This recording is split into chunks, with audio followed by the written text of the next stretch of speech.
ತಡ ಮಾಡದೆ ನಮ್ಮ ಅತಿಥಿ ಶ್ರೀಮತಿ ಶಿವಲೀಲಾ ಹುಣಸಗಿಯವ್ರನ್ನ ಆತ್ಮೀಯವಾಗಿ ಬರಮಾಡಿಕೊಳ್ಳೋಣ. ವೇದಿಕೆ ನಿಮ್ಮದು madam. Mahesh sir, thank you so much. ಎಲ್ರು ಕೂಡ ತುಂಬಾ ಇಂಟ್ರೆಸ್ಟ್ ಇಂದ ಕಾಯ್ತಾ ಇರುವಂತದ್ದು ಮೇಡಮ್ ಅವರ ಮಾತುಕತೆಗೋಸ್ಕರ. ಸೊ ಅವ್ರ ಜೊತೆಗೆ ಮಾತಾಡ್ತಾ ಅಂದ್ರೆ ಅವ್ರು ಹೇಳಿದ್ದನ್ನ ಕೇಳ್ತಾ ಅವ್ರ ಜೊತೆ ಒಂದಿಷ್ಟು ಕನ್ವರ್ಸೇಷನ್ ಕೂಡ ಮುಂದಿನ ಸಮಯದಲ್ಲಿ ಮಾಡೋಣ. ಅದಕ್ಕಿಂತ ಮುಂಚೆ ಮೇಡಮ್ ಅವರ ಹತ್ರ ಅಂದ್ರೆ ಅವರ ಒಂದಿಷ್ಟು ಅನುಭವಗಳನ್ನ ಕೇಳೋಣ. Over to you madam. ಎಲ್ರಿಗೂ ನಮಸ್ಕಾರ. ಮಹೇಶ್ ಸರ್ ಅವರು ನನ್ನ ಬಗ್ಗೆ ಬಹಳಷ್ಟು ಹೇಳ್ಬಿಟ್ರು. ಖಂಡಿತವಾಗಿ ನಾನು ಅದಕ್ಕೆ ಯಾವುದು ಅರ್ಹಳಲ್ಲ. ಯಾಕೆಂತಂದ್ರೆ ನನ್ನ ಪಯಣ ಇನ್ನು ಸಾಸಿವೆ ಕಾಳಿನಷ್ಟು.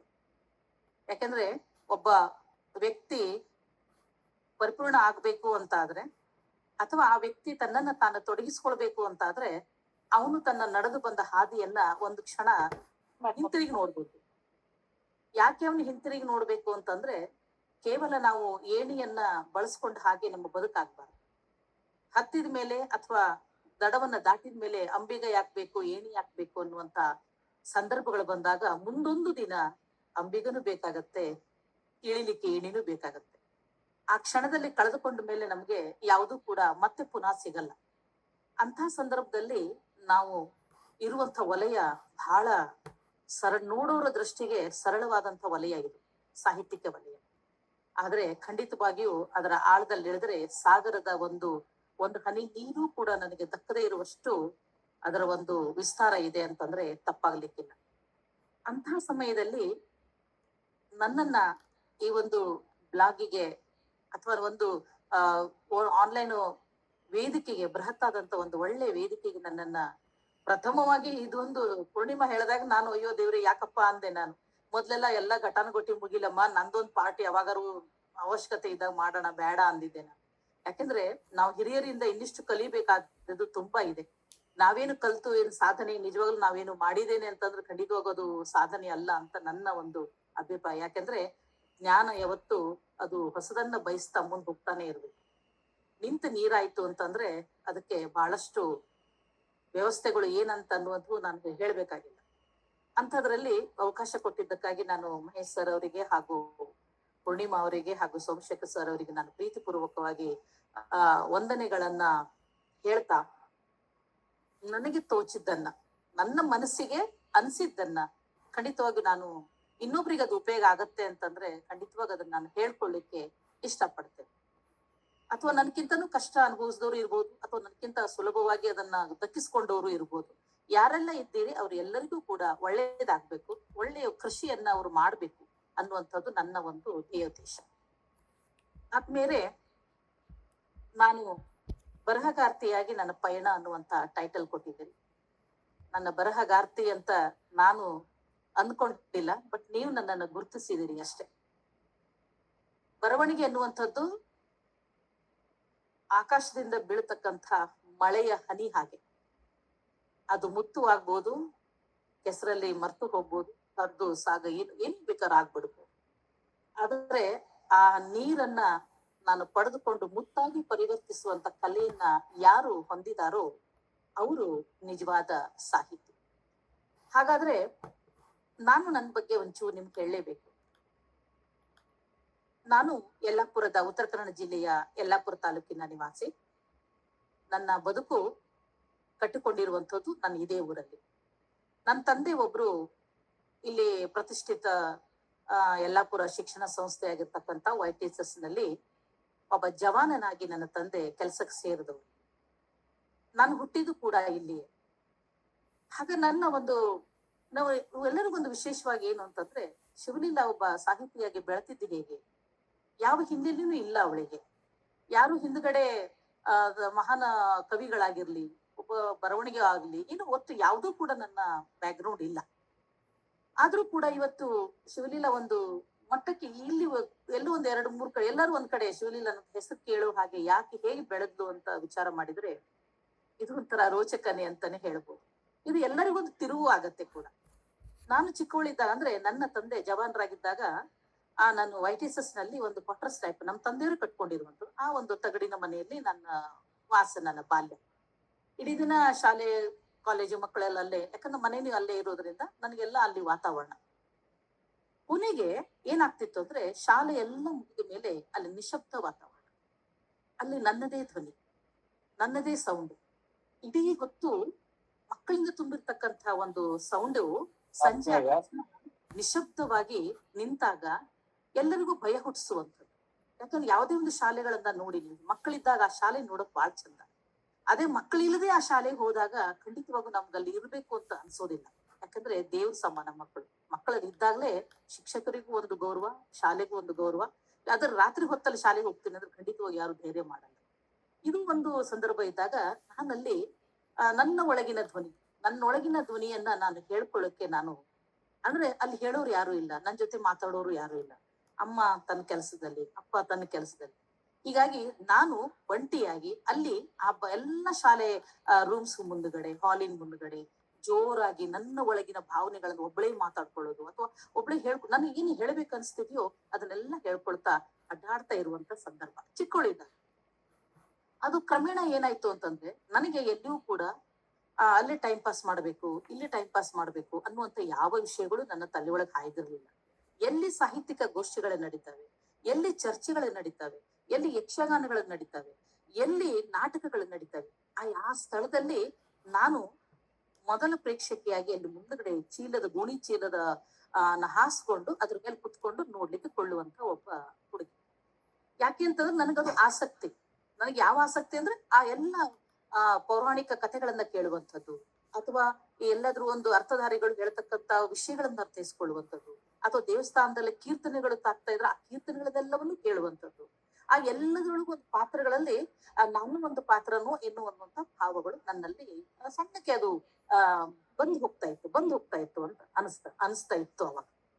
ಆ ಕ್ಷಣದಲ್ಲಿ ನನ್ಗೇನ್ ಅನ್ಸ್ತಿತ್ತು, ಹಾಗಾದ್ರೆ ನಾನು ಈಗ ನನ್ನ ಒಳಗೆ ನಡೀತಕ್ಕಂಥ ಭಾವಗಳನ್ನ ಹೇಳ್ಕೊಳ್ಳೋದು ಯಾರಿಗೆ ಅನ್ನುವಂಥ ಸಮಯ ಬಂದಾಗ ನನ್ನದೇ ಆದ ಒಂದು ನೋಟ್ಬುಕ್ ನಲ್ಲಿ ನಾನು ಅದನ್ನ ನಾಲ್ಕು ಲೈನ್ ಅದು ಅವಾಗ ಅಕ್ಷರಗಳು ಸರಿಯೋ ತಪ್ಪೋ ನನಗೆ ಗೊತ್ತಿಲ್ಲ, ಅದ್ರೊಳಗೆ ಬರೆಯೋದು. ನನ್ಗೆ ಎಷ್ಟು ಕಂಠ ಶೋಷಣೆ ಆಗುತ್ತೋ ಅಲ್ಲಿ ತನಕ ಹೇಳ್ತಾ ಅದನ್ನೆಲ್ಲವನ್ನು ಬರವಣಿಗೆಯಲ್ಲಿ ಬರೆದಿಡೋದು. ಆಮೇಲೆ ಅದನ್ನ ಮುಗಿತು ಅಲ್ಲಿಗೆ. ಅದನ್ನು ಬರೆದಾದ್ಮೇಲೆ ಅದನ್ನ ಬಿಟ್ಟು ಬಿಡೋದು.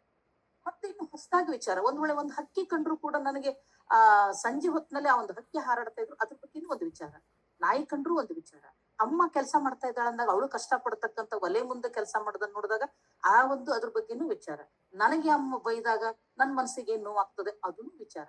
ಯಾಕೆ ಅಮ್ಮ ನಂಗೆ ಆ ಕೆಲಸ ಮಾಡ್ಬೇಕು, ಈ ಕೆಲಸ ಮಾಡ್ಬೇಕಮ್ಮ, ನೀ ತಿಳಿಬೇಕಮ್ಮ ಅಂತ ಹೇಳುವಾಗ ಬರೀ ನೀ ಹಾರಾಡ್ತಾ ಇರ್ತೀವಿ, ಹೊರಗಡೆನೆ ಇರ್ತೀವಿ, ಕೈಗೆ ಸಿಗುದಿಲ್ಲ ಅಂತ ಎಷ್ಟೋ ಸಲ ಬಡ್ಸ್ಕೊಂಡಿದ್ವಿ. ಯಾಕಂದ್ರೆ ಎಷ್ಟೋ ಕೀರ್ತನೆಗಳು ಕೇಳಿ ಕುತ್ಕೊಂಡು ಮನೆಗೆ ಲೇಟ್ ಆಗಿ ಬಂದಾಗ, ಮತ್ತೆ ಎಲ್ಲೂ ಮಹಾಭಾರತ ಎಲ್ಲಿ ತಾಕ್ತಂದ್ರೆ ಅವ್ರ ಮನೆ ಮುಂದೆ ಹೋಗಿ ಕುತ್ಕೊಂಡು ನೋಡಿ ಬಂದಾಗ ಅಮ್ಮ ಬೈದಿದ್ದೆಲ್ಲ ಇದೆ.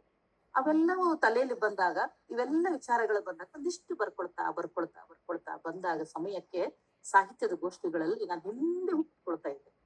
ಅಂದ್ರೆ ಕವನಗಳನ್ನ ನಂಗೆ ಬರೆಯೋದು ಬರ್ತಿರ್ಲಿಲ್ಲ. ಮತ್ತೆ ಕೇಳ್ಬೇಕು ಯಾರ ಕವನಗಳು ಚೆನ್ನಾಗಿ ಓದ್ತಾರೆ, ಯಾರ ಇವತ್ತು ಉಪನ್ಯಾಸವನ್ನು ಚೆನ್ನಾಗಿ ನೀಡಿದ್ದಾರೆ, ಅವರೆಲ್ಲ ಹೇಳಿದಂತ ವಿಷಯಗಳು ಯಾವುದು, ಅವೆಲ್ಲ ಸಣ್ಣ ಸಣ್ಣ ಟಿಪ್ಪಣಿಯಾಗಿ ನಾನು ಗುರ್ತಿಸ್ಕೊಳ್ತಿದ್ದೆ. ಅಂದ್ರೆ ಪೂರ ಜ್ಞಾನ ನನ್ಗಿಲ್ಲ. ನಾನು ಆ ಕ್ಷಣಕ್ಕೆ ಯಾವ ವಯಸ್ಸು ನನಗೆ ಅಂತಂದ್ರೆ, ನಾನು ಅವಾಗ ಹೈಸ್ಕೂಲ್ 8ನೇ ಕ್ಲಾಸ್ ನಲ್ಲಿ ನನ್ನ ಪ್ರವೇಶ ಅಂತಂದ್ರು ತಪ್ಪಾಗಲಿಕ್ಕಿಲ್ಲ.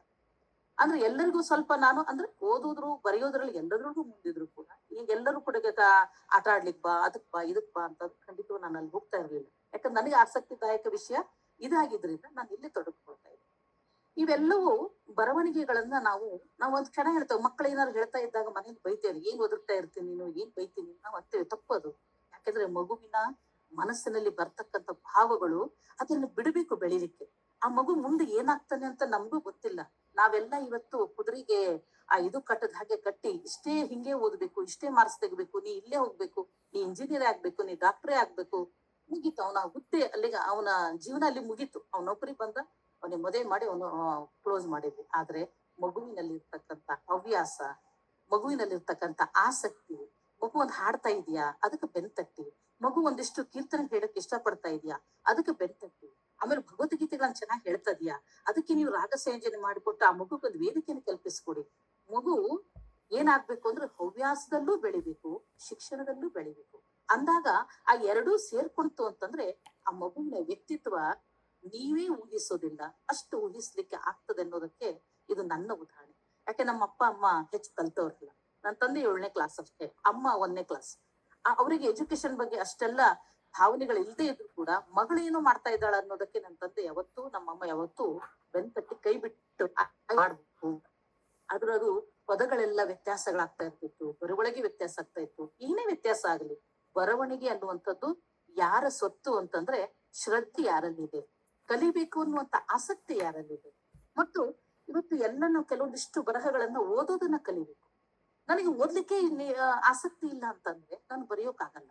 ಕೇಳ್ಲಿಕ್ಕೆ ನನಗೆ ಆಸಕ್ತಿ ಇಲ್ಲ ಅಂತಂದ್ರೆ ನೀವೊಬ್ಬ ಒಳ್ಳೆ ಓದುಗುನು ಆಗೋದಿಲ್ಲ, ಒಬ್ಬ ಒಳ್ಳೆ ಕೇಳುಗುನು ನೀನಾಗೋದಿಲ್ಲ.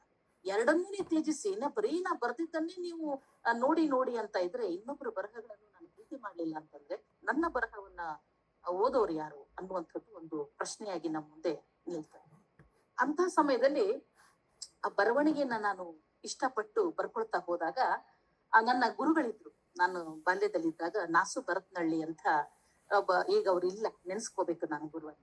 ಅವನು ಕವಿಗೋಷ್ಠಿ ಹೋದ ನಾನು ಹಿಂದೆಲ್ಲ ಕುತ್ಕೊಂಡಿದ್ದು ಮಾಡೋ, ಈ ಹುಡುಗಿ ಯಾವಾಗೂ ಬಂದು ಕುತ್ಕೊಳ್ತಾಳಲ್ಲ, ತಗೊಂಡ್ ಬಾರೆ, ನೀ ಏನು ಬರೀತಾರೆ, ಯಾವಾಗ ಗೀಚ್ತಾ ಇರುತ್ತಲ್ಲ, ತಗೊಂಬಲ್ಲ ನಾನು ನೋಡ್ತೇನೆ ಅಂತ ಹೇಳಿ ನಾನು ಪಟ್ಟಿಯನ್ನ ಕಸ್ಕೊಂಡು ಅವರೆಲ್ಲ ಅದನ್ನ ನೋಡಿದಾಗ ಒಂದಿಷ್ಟು ಪದಗಳು ಎಲ್ಲೋ ಒಂದು ವ್ಯತ್ಯಾಸದಲ್ಲಿ ಕಾಟ್ ಹೊಡೆದು, ಇದು ಈ ಶಬ್ದ ಬರಬಾರ್ದಾಗಿತ್ತು, ಇದು ಹೀಗ್ ಬರ್ಬೇಕಾಗಿತ್ತು ಅಂತ ಹೇಳ್ಕೊಂಡು ಒಂದು ಸಣ್ಣ ಪುಟ್ಟ ಕವನವನ್ನ ಅದೇ ಪ್ರಥಮವಾಗಿ ನನ್ಗೆ ತಗೊಂಡು ಹೋಗಿ ವೇದಿಕೆ ಮೇಲೆ ನಿಲ್ಸಿ ಆ ಕವನ ವಾಚನ ಮಾಡ್ಲಿಕ್ಕೆ ನಿಲ್ಸಿದ್ರು. ಅದು ಎಂತ ಖುಷಿ ನನಗೆ ಕೊಟ್ಟಿತ್ತು ಅಂತಂದ್ರೆ, ಏನೋ ಒಂದು ದೊಡ್ಡ ಸಾಧನೆ ಮಾಡಿಬಿಟ್ಟೆ ಅನ್ನೋದಕ್ಕೆ. ನಿಜವಾಗ್ಲೂ ನಂದೆಲ್ಲ ತಪ್ಪೇ ಇದೆ, ಇಲ್ಲಿ ನಾನು ಬರೆದಿರೋದಷ್ಟು ತಪ್ಪಿದೆ, ಒಂದಿಷ್ಟು ಅಕ್ಷರಗಳು ತಪ್ಪಿದೆ, ಆದ್ರೆ ನೀನು ಬರೀತೀಯಾ ಅನ್ನುವಂತ ಒಂದು ಗುರು ನನ್ನನ್ನ ಬೆನ್ ತಟ್ಟದಾಗ ನನಗೆ ಅನ್ನಿಸ್ತು, ಹಾಗಾದ್ರೆ ನಾನು ಬರ್ದಿದ್ದನ್ನ ಒಂದ್ 10 ಸಲ ಅದನ್ನ ಪುನರಾವರ್ತನೆಯಾಗಿ ಚೆಕ್ ಮಾಡ್ಬೇಕು. ಇವತ್ತು ನನ್ನ ಭಾವನೆಗಳು ಒಂಥರ ಇದ್ರೆ ಇದೇ ಭಾವನೆಯನ್ನ ನಾಳೆ ನೋಡಿದ್ ಬಿಟ್ರೆ ಆ ಭಾವನೆ ಬೇರೆಯಾಗಿ ಕಾಣುತ್ತೆ. ಇನ್ನೊಂದು 10 ದಿನ ಬಿಟ್ಟು ನಾನು ನೋಡಿದೆ ಅಂದ್ರೆ ಸಂಪೂರ್ಣವಾಗಿ ಕವನದ ರೂಪರೇಷೆಯೇ ಬೇರೆ ಆಗತ್ತೆ. ಯಾಕೆಂತಂದ್ರೆ ಇಷ್ಟು ರೂಪರೇಷೆ ಬೇರೆ ಆಗೋ ತನಕ ಸಮಯ ಯಾರಿಗಿದೆ? ನನಗಿರ್ಬೇಕು.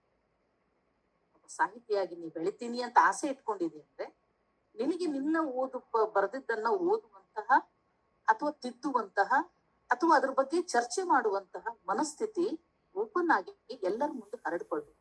ನನ್ನ ಗೆಳತಿಯರು ಕೂಡ ತುಂಬಾ ಒಳ್ಳೆ ಗೆಳತಿಯರು ಇರ್ತಾರೆ. ನನ್ನ ಗೆಳತಿಯರವರು ಕೂಡ ನನ್ನ ಕವನಗಳನ್ನ ಓದ್ತಾರೆ, ಖುಷಿ ಪಡ್ತಾರೆ, ಹೇಳ್ತಾರೆ, ಲೇಖನಗಳನ್ನ ಹೇಳ್ತಾರೆ. ಆದ್ರ ಆಗ ಒಬ್ಬ ಗುರು ಈ ಹಂತ ಅಲ್ಲಮ್ಮ, ನೀನು ಹೀಗೆ ಬರೀಬೇಕು ಅನ್ನುವಂತ ಹೇಳ್ಕೊಟ್ಟಾಗ ನಾನು ಆ ಒಂದು ಪದ್ಧತಿಯನ್ನ, ಆ ಒಂದು ತಲೆಯನ್ನ ಇಟ್ಕೊಂಡು ಯಾವಾಗ್ಲೂ ಕೂಡ ಒಂದು ಪೆನ್ನು ಪಟ್ಟಿ ನನ್ನ ಜೊತೆಗೆ ಯಾವಾಗ್ಲೂ ಇರೋದು. ಅದ್ರ ಸಮೇತ ನಾನು ಹೋಗುದು. ಎಲ್ಲಿ ನನಗೆ ವಿಶೇಷ ಅನ್ಸ್ತ, ಬಸ್ಸಲ್ಲಿ ಕುತ್ಕೊಂಡು 2 ಲೈನ್ ನನ್ ಕಂಡು ಬರ್ಲಿ, ಆ 2 ಲೈನ್ ನನಗೆ ಇಚ್ಕೊಂಡ್ ಬಿಡೋದು. ಕಡೆಗೆ ಮತ್ತೆ ಅದ್ರ ಬಗ್ಗೆ ವಿಚಾರ ಮಾಡೋಣ. ಅಂದ್ರೆ ಭಾವನೆಗಳು ನಿಮ್ಮೊಳಗೆ ಚಿಗುರುವಾಗ್ಲೇ ಅದ್ರ ಚೂಟಬಾರ್ದು. ಅದಕ್ಕೆ ಅದು ಮುಖಗಳು ಹೇಗಾಗಿ ಬೆಳಿತಾವೆ ಅನ್ನೋದು ಕಡೆಗೆ ನೋಡುದು. ಆದ್ರೆ ಬೆಳೆಯುವುದಕ್ಕೆ ನಾನು ತಯಾರಾಗಬೇಕು. ಹಾಗಂತ ಹೇಳಿ ನಾನು ಎಲ್ಲಿಯೂ ಕೂಡ ನಾನು ಕುವೆಂಪು ಆಗ್ಬಿಡ್ತೀನ. ಕುವೆಂಪುವಿನ ತೀರ್ಥಹಳ್ಳಿಯ ಅವರ ಜಾಗದಲ್ಲಿ ಬೆಳೆದಂತಹ ಒಂದು ಪುಟ್ಟ ಹುಲ್ಲು, ಆ ಹುಲ್ಲಿನ ಆ ಸ್ಪರ್ಶ ಮಾಡಿ ಬಂದ್ರು ನಾನು ಕುವೆಂಪು ಆಶೀರ್ವಾದ ಪಡ್ಕೊಂಡು ಬಂದೆ ಅನ್ನುವಂತಹ ಸ್ಥಿತಿಗೆ ನಾನು ಅಂದಾಗ ಮಾತ್ರ ಒಬ್ಬ ಸಹೃದಯಿಯಾಗಿ ಬರೀಲಿಕ್ಕೆ ಒಬ್ಬ ಅರ್ಹ ವ್ಯಕ್ತಿಯಾಗಿ ನಿಲ್ತಾನೆ. ಇದು ನನ್ನ ಪಯಣಕ್ಕೆ ನಾನು ತೊಡಗಿಕೊಂಡಾಗ ಕವನಗಳ ಮೂಲಕವಾಗಿ ಶುರು ಮಾಡ್ಕೊಂಡೆ. ಹೀಗೆ ಕವನ ಬರೆಯುವಾಗ ನನ್ನ ಮೋಹನ್ ಕುರುಡಿಗೆ ಅಂತ ನನ್ನ ಇನ್ನೋರ್ವ ಗುರುಗಳು ಹಾಗೂ ನನ್ನ ಸುಭರತ್ನಿಗಳು ಗುರುಗಳು, ಇವರೆಲ್ಲರೂ ಕೂಡ ಒಂದು ಪ್ರೀತಿಯ ಒಂದು ಹಾರೈಕೆ, ನೀ ಚೆನ್ನಾಗ್ ಬರೀ ತಪ್ಪೋ ಒಪ್ಪು ಆಮೇಲೆ ನೋಡೋಣ, ನೀ ಬರೀ ಎನ್ನುವಂತ ಒಂದು ಶುರು ಮಾಡಿದಾಗ ಆವಾಗ್ಲೇ ನಾನು ಒಬ್ಬ ಕವನ ಬರೀಲಿಕ್ಕೆ ಪ್ರಾರಂಭ ಮಾಡಿದ್ಮೇಲೆ ಶಿವಲೀಲಾನು ಈಗ ಕವನ ಬರಿತಾ ಇದ್ದಾಳೆ, ಕವಿಯತ್ರಿ ಆಗ್ತಾ ಇದ್ದಾಳೆ ಅಂದಾಗ ನಾನು ನತ್ತಿದ್ದೆ. ಅವಾಗ ನಾನ್ ಕವಿಯತ್ರಿ ಅಲ್ಲ ಸರ್, ಇನ್ನು 2 ಬರ್ದೆ ನಾನು. ನೀ ಪುಟ್ಟ ಬಾಲಕವಿ, ನೀನು ತಯಾರಾಗ್ತೀಯ, ಬರೀ ಅಂತ ಬೆಂತಟ್ಟೋ. ಇವು ಹೀಗೆ ಶುರು ಆದಾಗ ಫಸ್ಟ್ ನನ್ನ ಪಕ್ಷಿಗಳ ಮೇಲೆ, ಪ್ರಾಣಿಗಳ ಮೇಲೆ, ಅಮ್ಮನ ಮೇಲೆ, ಒಬ್ಬ ಏನ್ ರಸ್ತೆಯಲ್ಲಿ ಬರುವಾಗ ಯಾವ್ದೋ ಒಂದು ಮಗು ಅಳ್ತಾ ಇದೆಯಾ ಆ ಅಳುವಿನ ಮೇಲೆ ನನಗೆ, ಅಂದ್ರೆ ಒಬ್ಬ ಕವಿಗೆ ಒಳಗೆ ಯಾವ ತುಡಿತ ಇದೆ, ಸಮಾಜವನ್ನ ನೀನು ಯಾವ ದೃಷ್ಟಿಯಿಂದ ನೋಡ್ತೀಯ, ದೃಷ್ಟಿಯಿಂದ ನೋಡಿದಾಗ ಎಲ್ಲವನ್ನೂ ಕೂಡ ಸರ್ಕಾರಕ್ಕೆ ನಾನು ಕೊಟ್ಟು ಬಿಡ್ತೇನೆ ಅಥವಾ ಎಲ್ಲರಿಗೂ ನಾನು ಮುಟ್ಟಿಸ್ಬಿಡ್ತೇನೆ ಅನ್ನೋದು ನನ್ನ ಹತ್ರ ಸಾಧ್ಯ ಇಲ್ಲ. ಅಂದ್ರೆ ಬರವಣಿಗೆ ಅನ್ನುವಂಥದ್ದು ಇವತ್ತಲ್ಲ ನಾಳೆ ಆ ಪುಟ ತಿರುವಿ ನೋಡಿದಾಗ ಇವ್ರು ಇದನ್ನು ಬರೆದಿದ್ರು ಅನ್ನುವಂಥದ್ದು ಖಂಡಿತವಾಗಿಯೂ ಅರ್ಥ ಆಗುವಾಗೆ ಹೆಜ್ಜೆ ಗುರುತನ್ನ ನಾನು ಇಡಬೇಕಾಗ್ತದೆ. ಹಾಗಾದ್ರೆ ಸಮಾಜ ನನಗೆ ಕೊಟ್ಟಂತಹ ಅನೇಕ ವಿಸ್ತಾರಗಳಲ್ಲಿ ಸುಖ ಇದೆ, ದುಃಖ ಇದೆ, ನನ್ನ ಸಮಾಜದಲ್ಲಿ ಕಾಣ್ತಕ್ಕಂಥ ನೋವಿದೆ, ನಲಿವಿದೆ, ಈಗ ತಾನೇ ಮುಗಿಸಿದ ಯುದ್ಧ ಇದೆ, ಯುದ್ಧದಿಂದ ದುಷ್ಪರಿಣಾಮಗಳನ್ನ ಎಲ್ಲವೂ ನಾವೀಗ ಅನುಭವಿಸ್ತಾ ಇದ್ದೇವೆ. ಅವೆಲ್ಲವೂ ಕೂಡ ನನ್ನ ಬರವಣಿಗೆಯಲ್ಲಿ ಒಂದು ಚೂರು ಹಾಸು ಹೊಕ್ಕಾಗಿ ಬಂದ್ರೆ ಖಂಡಿತವಾಗಿ ಕೂಡ ಅದು ಏನಾಗುತ್ತೆ ಅಂತಂದ್ರೆ ಸ್ಥಳೀಯವಾಗಿ ಜನರನ್ನು ಮುಟ್ಲಿಕ್ಕೆ ನನ್ನೊಂದು ಪ್ರಯತ್ನ ಅಂತ ಆಗುತ್ತೆ. ಕೇವಲ ಕಾವ್ಯಕ್ಕೆ ನಾ ಸೀಮಿತವಾಗಿರ್ಬಾರ್ದು, ಕಾವ್ಯದ ಜೊತೆಗೆ ಲೇಖನಕ್ಕೂ ಕೂಡ ನಾನು ತೆರೆದುಕೊಳ್ಬೇಕು.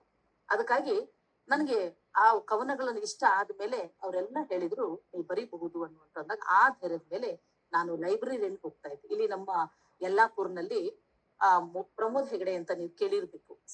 ಸಂಕಲ್ಪ ಸೇವಾ ಸಂಸ್ಥೆ ಅಂತ ಒಬ್ಬ ಸಾಂಸ್ಕೃತಿಕ ರಾಯಭಾರಿ ಅಂತ ನಾವು ಗುರುತಿಸ್ತೇವೆ ಅಂತ ಮಹಾನ್ ವ್ಯಕ್ತಿತ್ವ. ಅವ್ರು ಯಾವಾಗ್ಲೂ ಈಗ 40ನೇ ಸಂಕಲ್ಪೋತ್ಸವನ್ನ ಮಾಡಿದ್ವಿ ಇವಾಗ.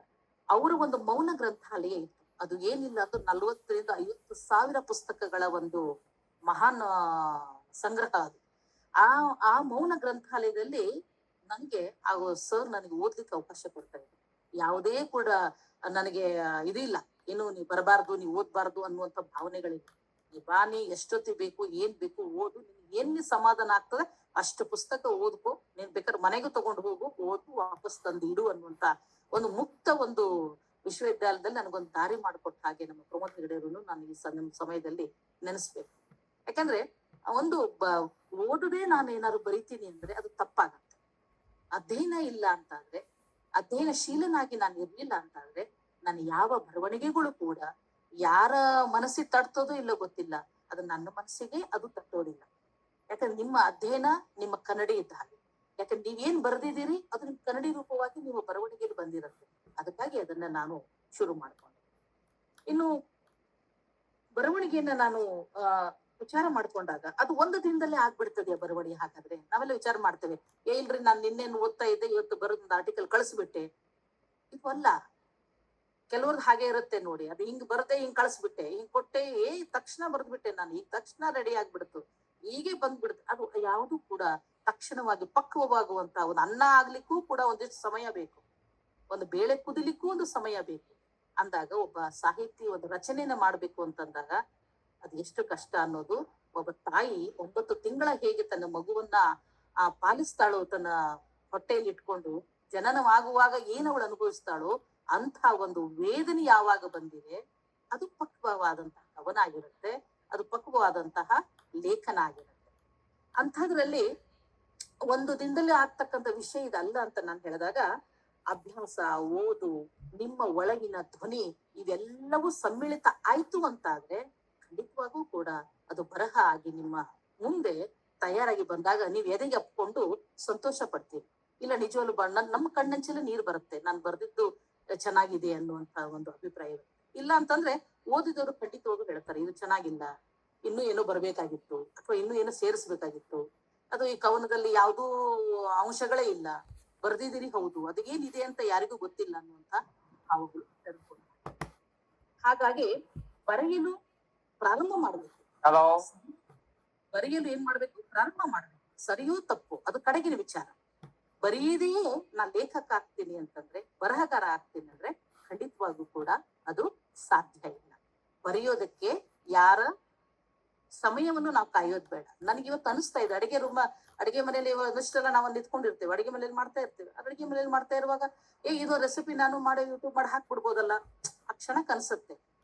ತಕ್ಷಣ ಎಷ್ಟೋ ಗೃಹಿಣಿಯರು ಮರ್ತು ಬಿಡ್ತಾರೆ, ಇನ್ಯಾರೋ ಹಾಕಿದ್ದನ್ನ ನೋಡಿ ಇದಕ್ಕೂ ಚೆನ್ನಾಗಿ ನಾ ಮಾಡ್ತಿದ್ನಲ್ಲ ಅನ್ನೋ ಭಾವಗಳು ಇಲ್ಲಿ ಉಳ್ಕೋಬಾರ್ದು.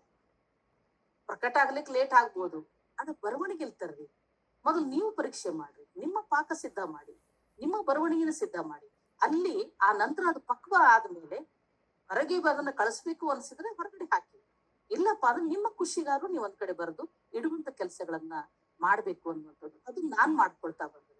ನಾನು ಯಾವಾಗ್ಲೂ 200 ಪೇಜಿಂದು 100 ಪೇಜಿನ ಪಟ್ಟಿಗಳನ್ನ ಬರೆದು ಆಗಿದ್ ಈಗೆಲ್ಲ ಆ ಕವನಗಳ ಪಟ್ಟಿಗಳನ್ನ ಒಂದಿಷ್ಟು ಮನೆ ಚೇಂಜ್ ಮಾಡುವಾಗ ಇದು ಮಾಡುವಾಗ ಎಲ್ಲಾ ಸುಮಾರು ಹಾಳಾಗೋಯ್ತು. ಆದ್ರೆ ಅವೆಲ್ಲವೂ ಕೂಡ ಒಂದಿಷ್ಟು ಸಂಗ್ರಹ ಮಾಡ್ಕೊಂಡಾಗ ನೋಡಿದಾಗ ನಾನು ಅಷ್ಟು ಬಾಲಿಶಾಗಿ ಬರಿತಾ ಇದ್ನ, ನಾನು ಹಿಂಗೂ ಬರಿತಾ ಇದ್ನ ಅನ್ನುವಂಥದ್ದೆಲ್ಲ ಅನ್ಸ್ಕೊಂಡಾಗ ಎಷ್ಟು ಖುಷಿ ಆಗ್ತದೆ ಅಂತಂದ್ರೆ, ಆ ಕ್ಷಣದಲ್ಲಿ ನನ್ನ ಮನಸ್ಸಿನಲ್ಲಿ ಚಂದ್ರ ಹಿಂಗ್ ಕಾಣ್ತಾ ಇದ್ನ, ಒಬ್ಬ ದುಸ್ಸಪ್ನ ಇರ್ತಕ್ಕಂಥ ಒಬ್ಬ ರಾಕ್ಷಸನ ಕಾಣ್ತಾ ಇದ್ನ.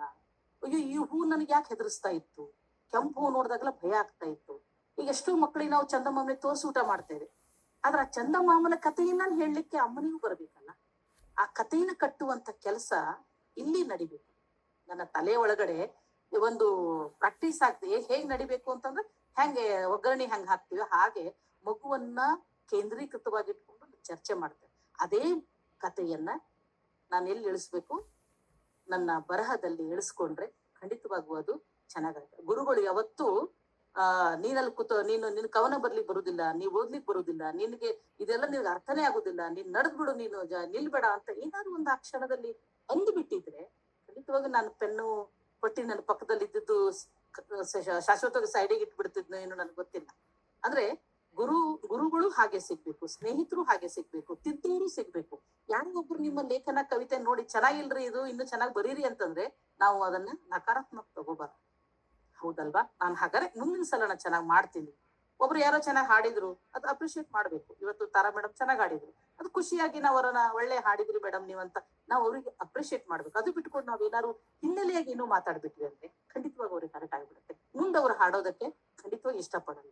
ಇದು ಒಬ್ಬ ಕವಿಗೂ ಕೂಡ ಅನ್ವಯಿಸುತ್ತೆ, ಒಬ್ಬ ಬರಹಗಾರನಿಗೂ ಕೂಡ ಅನ್ವಯಿಸುತ್ತೆ. ಒಬ್ಬ ಬರಹಗಾರ 1000 ತಪ್ಪು ಮಾಡಿದ್ರು ಇನ್ನೊಂದು ತಪ್ಪು ಕ್ಷಮಿಸಿ ಆ ಮಗು ಬರ್ಲಿಕ್ಕೆ ಹಚ್ಚಬೇಕು. ಆದ್ರೆ ಅವನು ಅವನು ಬರೆಯೋದೇ ಇಲ್ಲ ಅನ್ನುವಂಥದ್ದು ಪೂರ್ಣವಾಗಿ ಅವನಿಗೆ ಅನಿಸ್ತು ಅಂತಂದಾಗ ಅವನಿಗೆ ಸಮಯವನ್ನ ಕೊಟ್ಟು ಒಂದಿಷ್ಟು ಓದ್ಲಿಕ್ಕೆ ಹಚ್ಬೇಕು, ಬರೆಯೋದನ್ನ ನಿಲ್ಲಿಸಿ ಓದ್ಲಿಕ್ಕೆ ಹಚ್ಬೇಕು. ಇದು ಇಷ್ಟು ಕೆಲಸಗಳು ಆಗಬೇಕು. ಈ ಓದುವುದು ಯಾರದನ್ನ ನಾವೆಲ್ಲ ನಮ್ಮ ಜ್ಞಾನಪೀಠ ಪ್ರಶಸ್ತಿ ಪಡೆದಂತಹ ಎಲ್ಲ ಮಹಾನ್ ಘಟಾನುಘಟಿ ಕವಿಗಳ ಒಂದು ಪುಸ್ತಕಗಳನ್ನ, ಸಮಗ್ರ ಸಾಹಿತ್ಯಗಳನ್ನ ಒಂದಿಷ್ಟು ಓದ್ಲಿಕ್ಕೆ ಹಚ್ಚಬೇಕು. ಆಮೇಲೆ ಸ್ಥಳೀಯವಾಗಿ ಇರ್ತಕ್ಕಂತ ಕವಿಗಳ ಪರಿಚಯವನ್ನು ಕೂಡ ಮಾಡ್ಕೊಡ್ಬೇಕು. ಕೇವಲ ನಾವು ಒಬ್ಬರಷ್ಟೇ ಪರಿಚಯ ಮಾಡ್ಕೊಟ್ಟ ಇನ್ನೊಂದು ನಿಮ್ಮ ಪಕ್ಕದಲ್ಲೇ ಇರ್ತಕ್ಕಂಥ ಒಬ್ಬ ಸಾಹಿತಿ, ಒಬ್ಬ ಕವಿ ಪರಿಚಯವನ್ನು ಕೂಡ ಮಗುವಿಗೆ ಮಾಡ್ಕೊಡ್ಬೇಕು. ಅವ್ರ ಲೇಖನಗಳನ್ನು ಓದ್ಲಿಕ್ಕೆ ಕೊಡ್ಬೇಕು, ಪುಸ್ತಕಕ್ಕಿದ್ರೆ ಅದನ್ನು ಕೊಡ್ಬೇಕು. ಈ ಎಲ್ಲ ಕೊಟ್ಕೊಳ್ತಾ ಬಂದಾಗ ಒಂದು ವಿಸ್ತಾರವಾದಂತ ಕಲ್ಪನೆ ನಮ್ಮಲ್ಲಿ ಚಿಗುರ್ತದೆ. ಅಮ್ಮಂದ್ರಿಗೆಲ್ಲ ಇದೆಲ್ಲ ಬೇಡ, ಅಪ್ಪಂದ್ರಿಗೂ ಇದು ಬೇಡ. ಇದ್ರ ಸಾಹಿತ್ಯದಿಂದ ₹1 ಉತ್ಪನ್ನ ಇದೆಯಾ ಕೇಳ್ಬಿಡ್ತಾರೆ, ಡೈರೆಕ್ಟ್ ಕೇಳ್ಬಿಡ್ತಾರೆ. ಏನೇ ರೊಕ್ಕ ಖರ್ಚು ಮಾಡಿ ನೀವು ಪುಸ್ತಕ ಎಲ್ಲ ಮಾಡ್ತೀರಾ, ಅದ್ರದ್ದು ಏನಾದ್ರು ನಿಮ್ಗೆ ಲಾಭ ಇದೆಯಾ? ಇವ್ ಯಾವೂ ಕೂಡ ಇವತ್ತು ಮಾತಾಡಲ್ಲ. ಅವು ಮಾತಾಡೋ ಸಮಯದಲ್ಲಿ ಅವು ಮಾತಾಡ್ತವೆ. ಈಗ ನಾನು ತಾಳ್ಮೆಯಿಂದ ಇರ್ತೀನಿ. ಯಾಕಂದ್ರೆ ಇವತ್ತು ಸ್ವಗ್ರಾಮ್ ಅನ್ನುವಂಥದ್ದು ಒಳ್ಳೆ ಕಾರ್ಯವನ್ನ ಮಾಡ್ತಾ ಇದೆ. ಯಾಕಂದ್ರೆ ಅವ್ರು ನಮ್ಮ ಪೂರ್ಣಿಮಾನಿಗೆ ನಾ ಥ್ಯಾಂಕ್ಸ್ ಹೇಳ್ಬೇಕು. ಕೆಲವೊಂದಿಷ್ಟು ನನಗೆ ಎಚ್ಚರಿಸ್ತಿರ್ತಾಳು, ಮೇಡಮ್ ನಂಗೆ ಇದ್ರ ಬಗ್ಗೆ ಬರ್ಕೊಡ್ರಿ, ನಂಗೆ ಇದ್ರ ಬಗ್ಗೆ.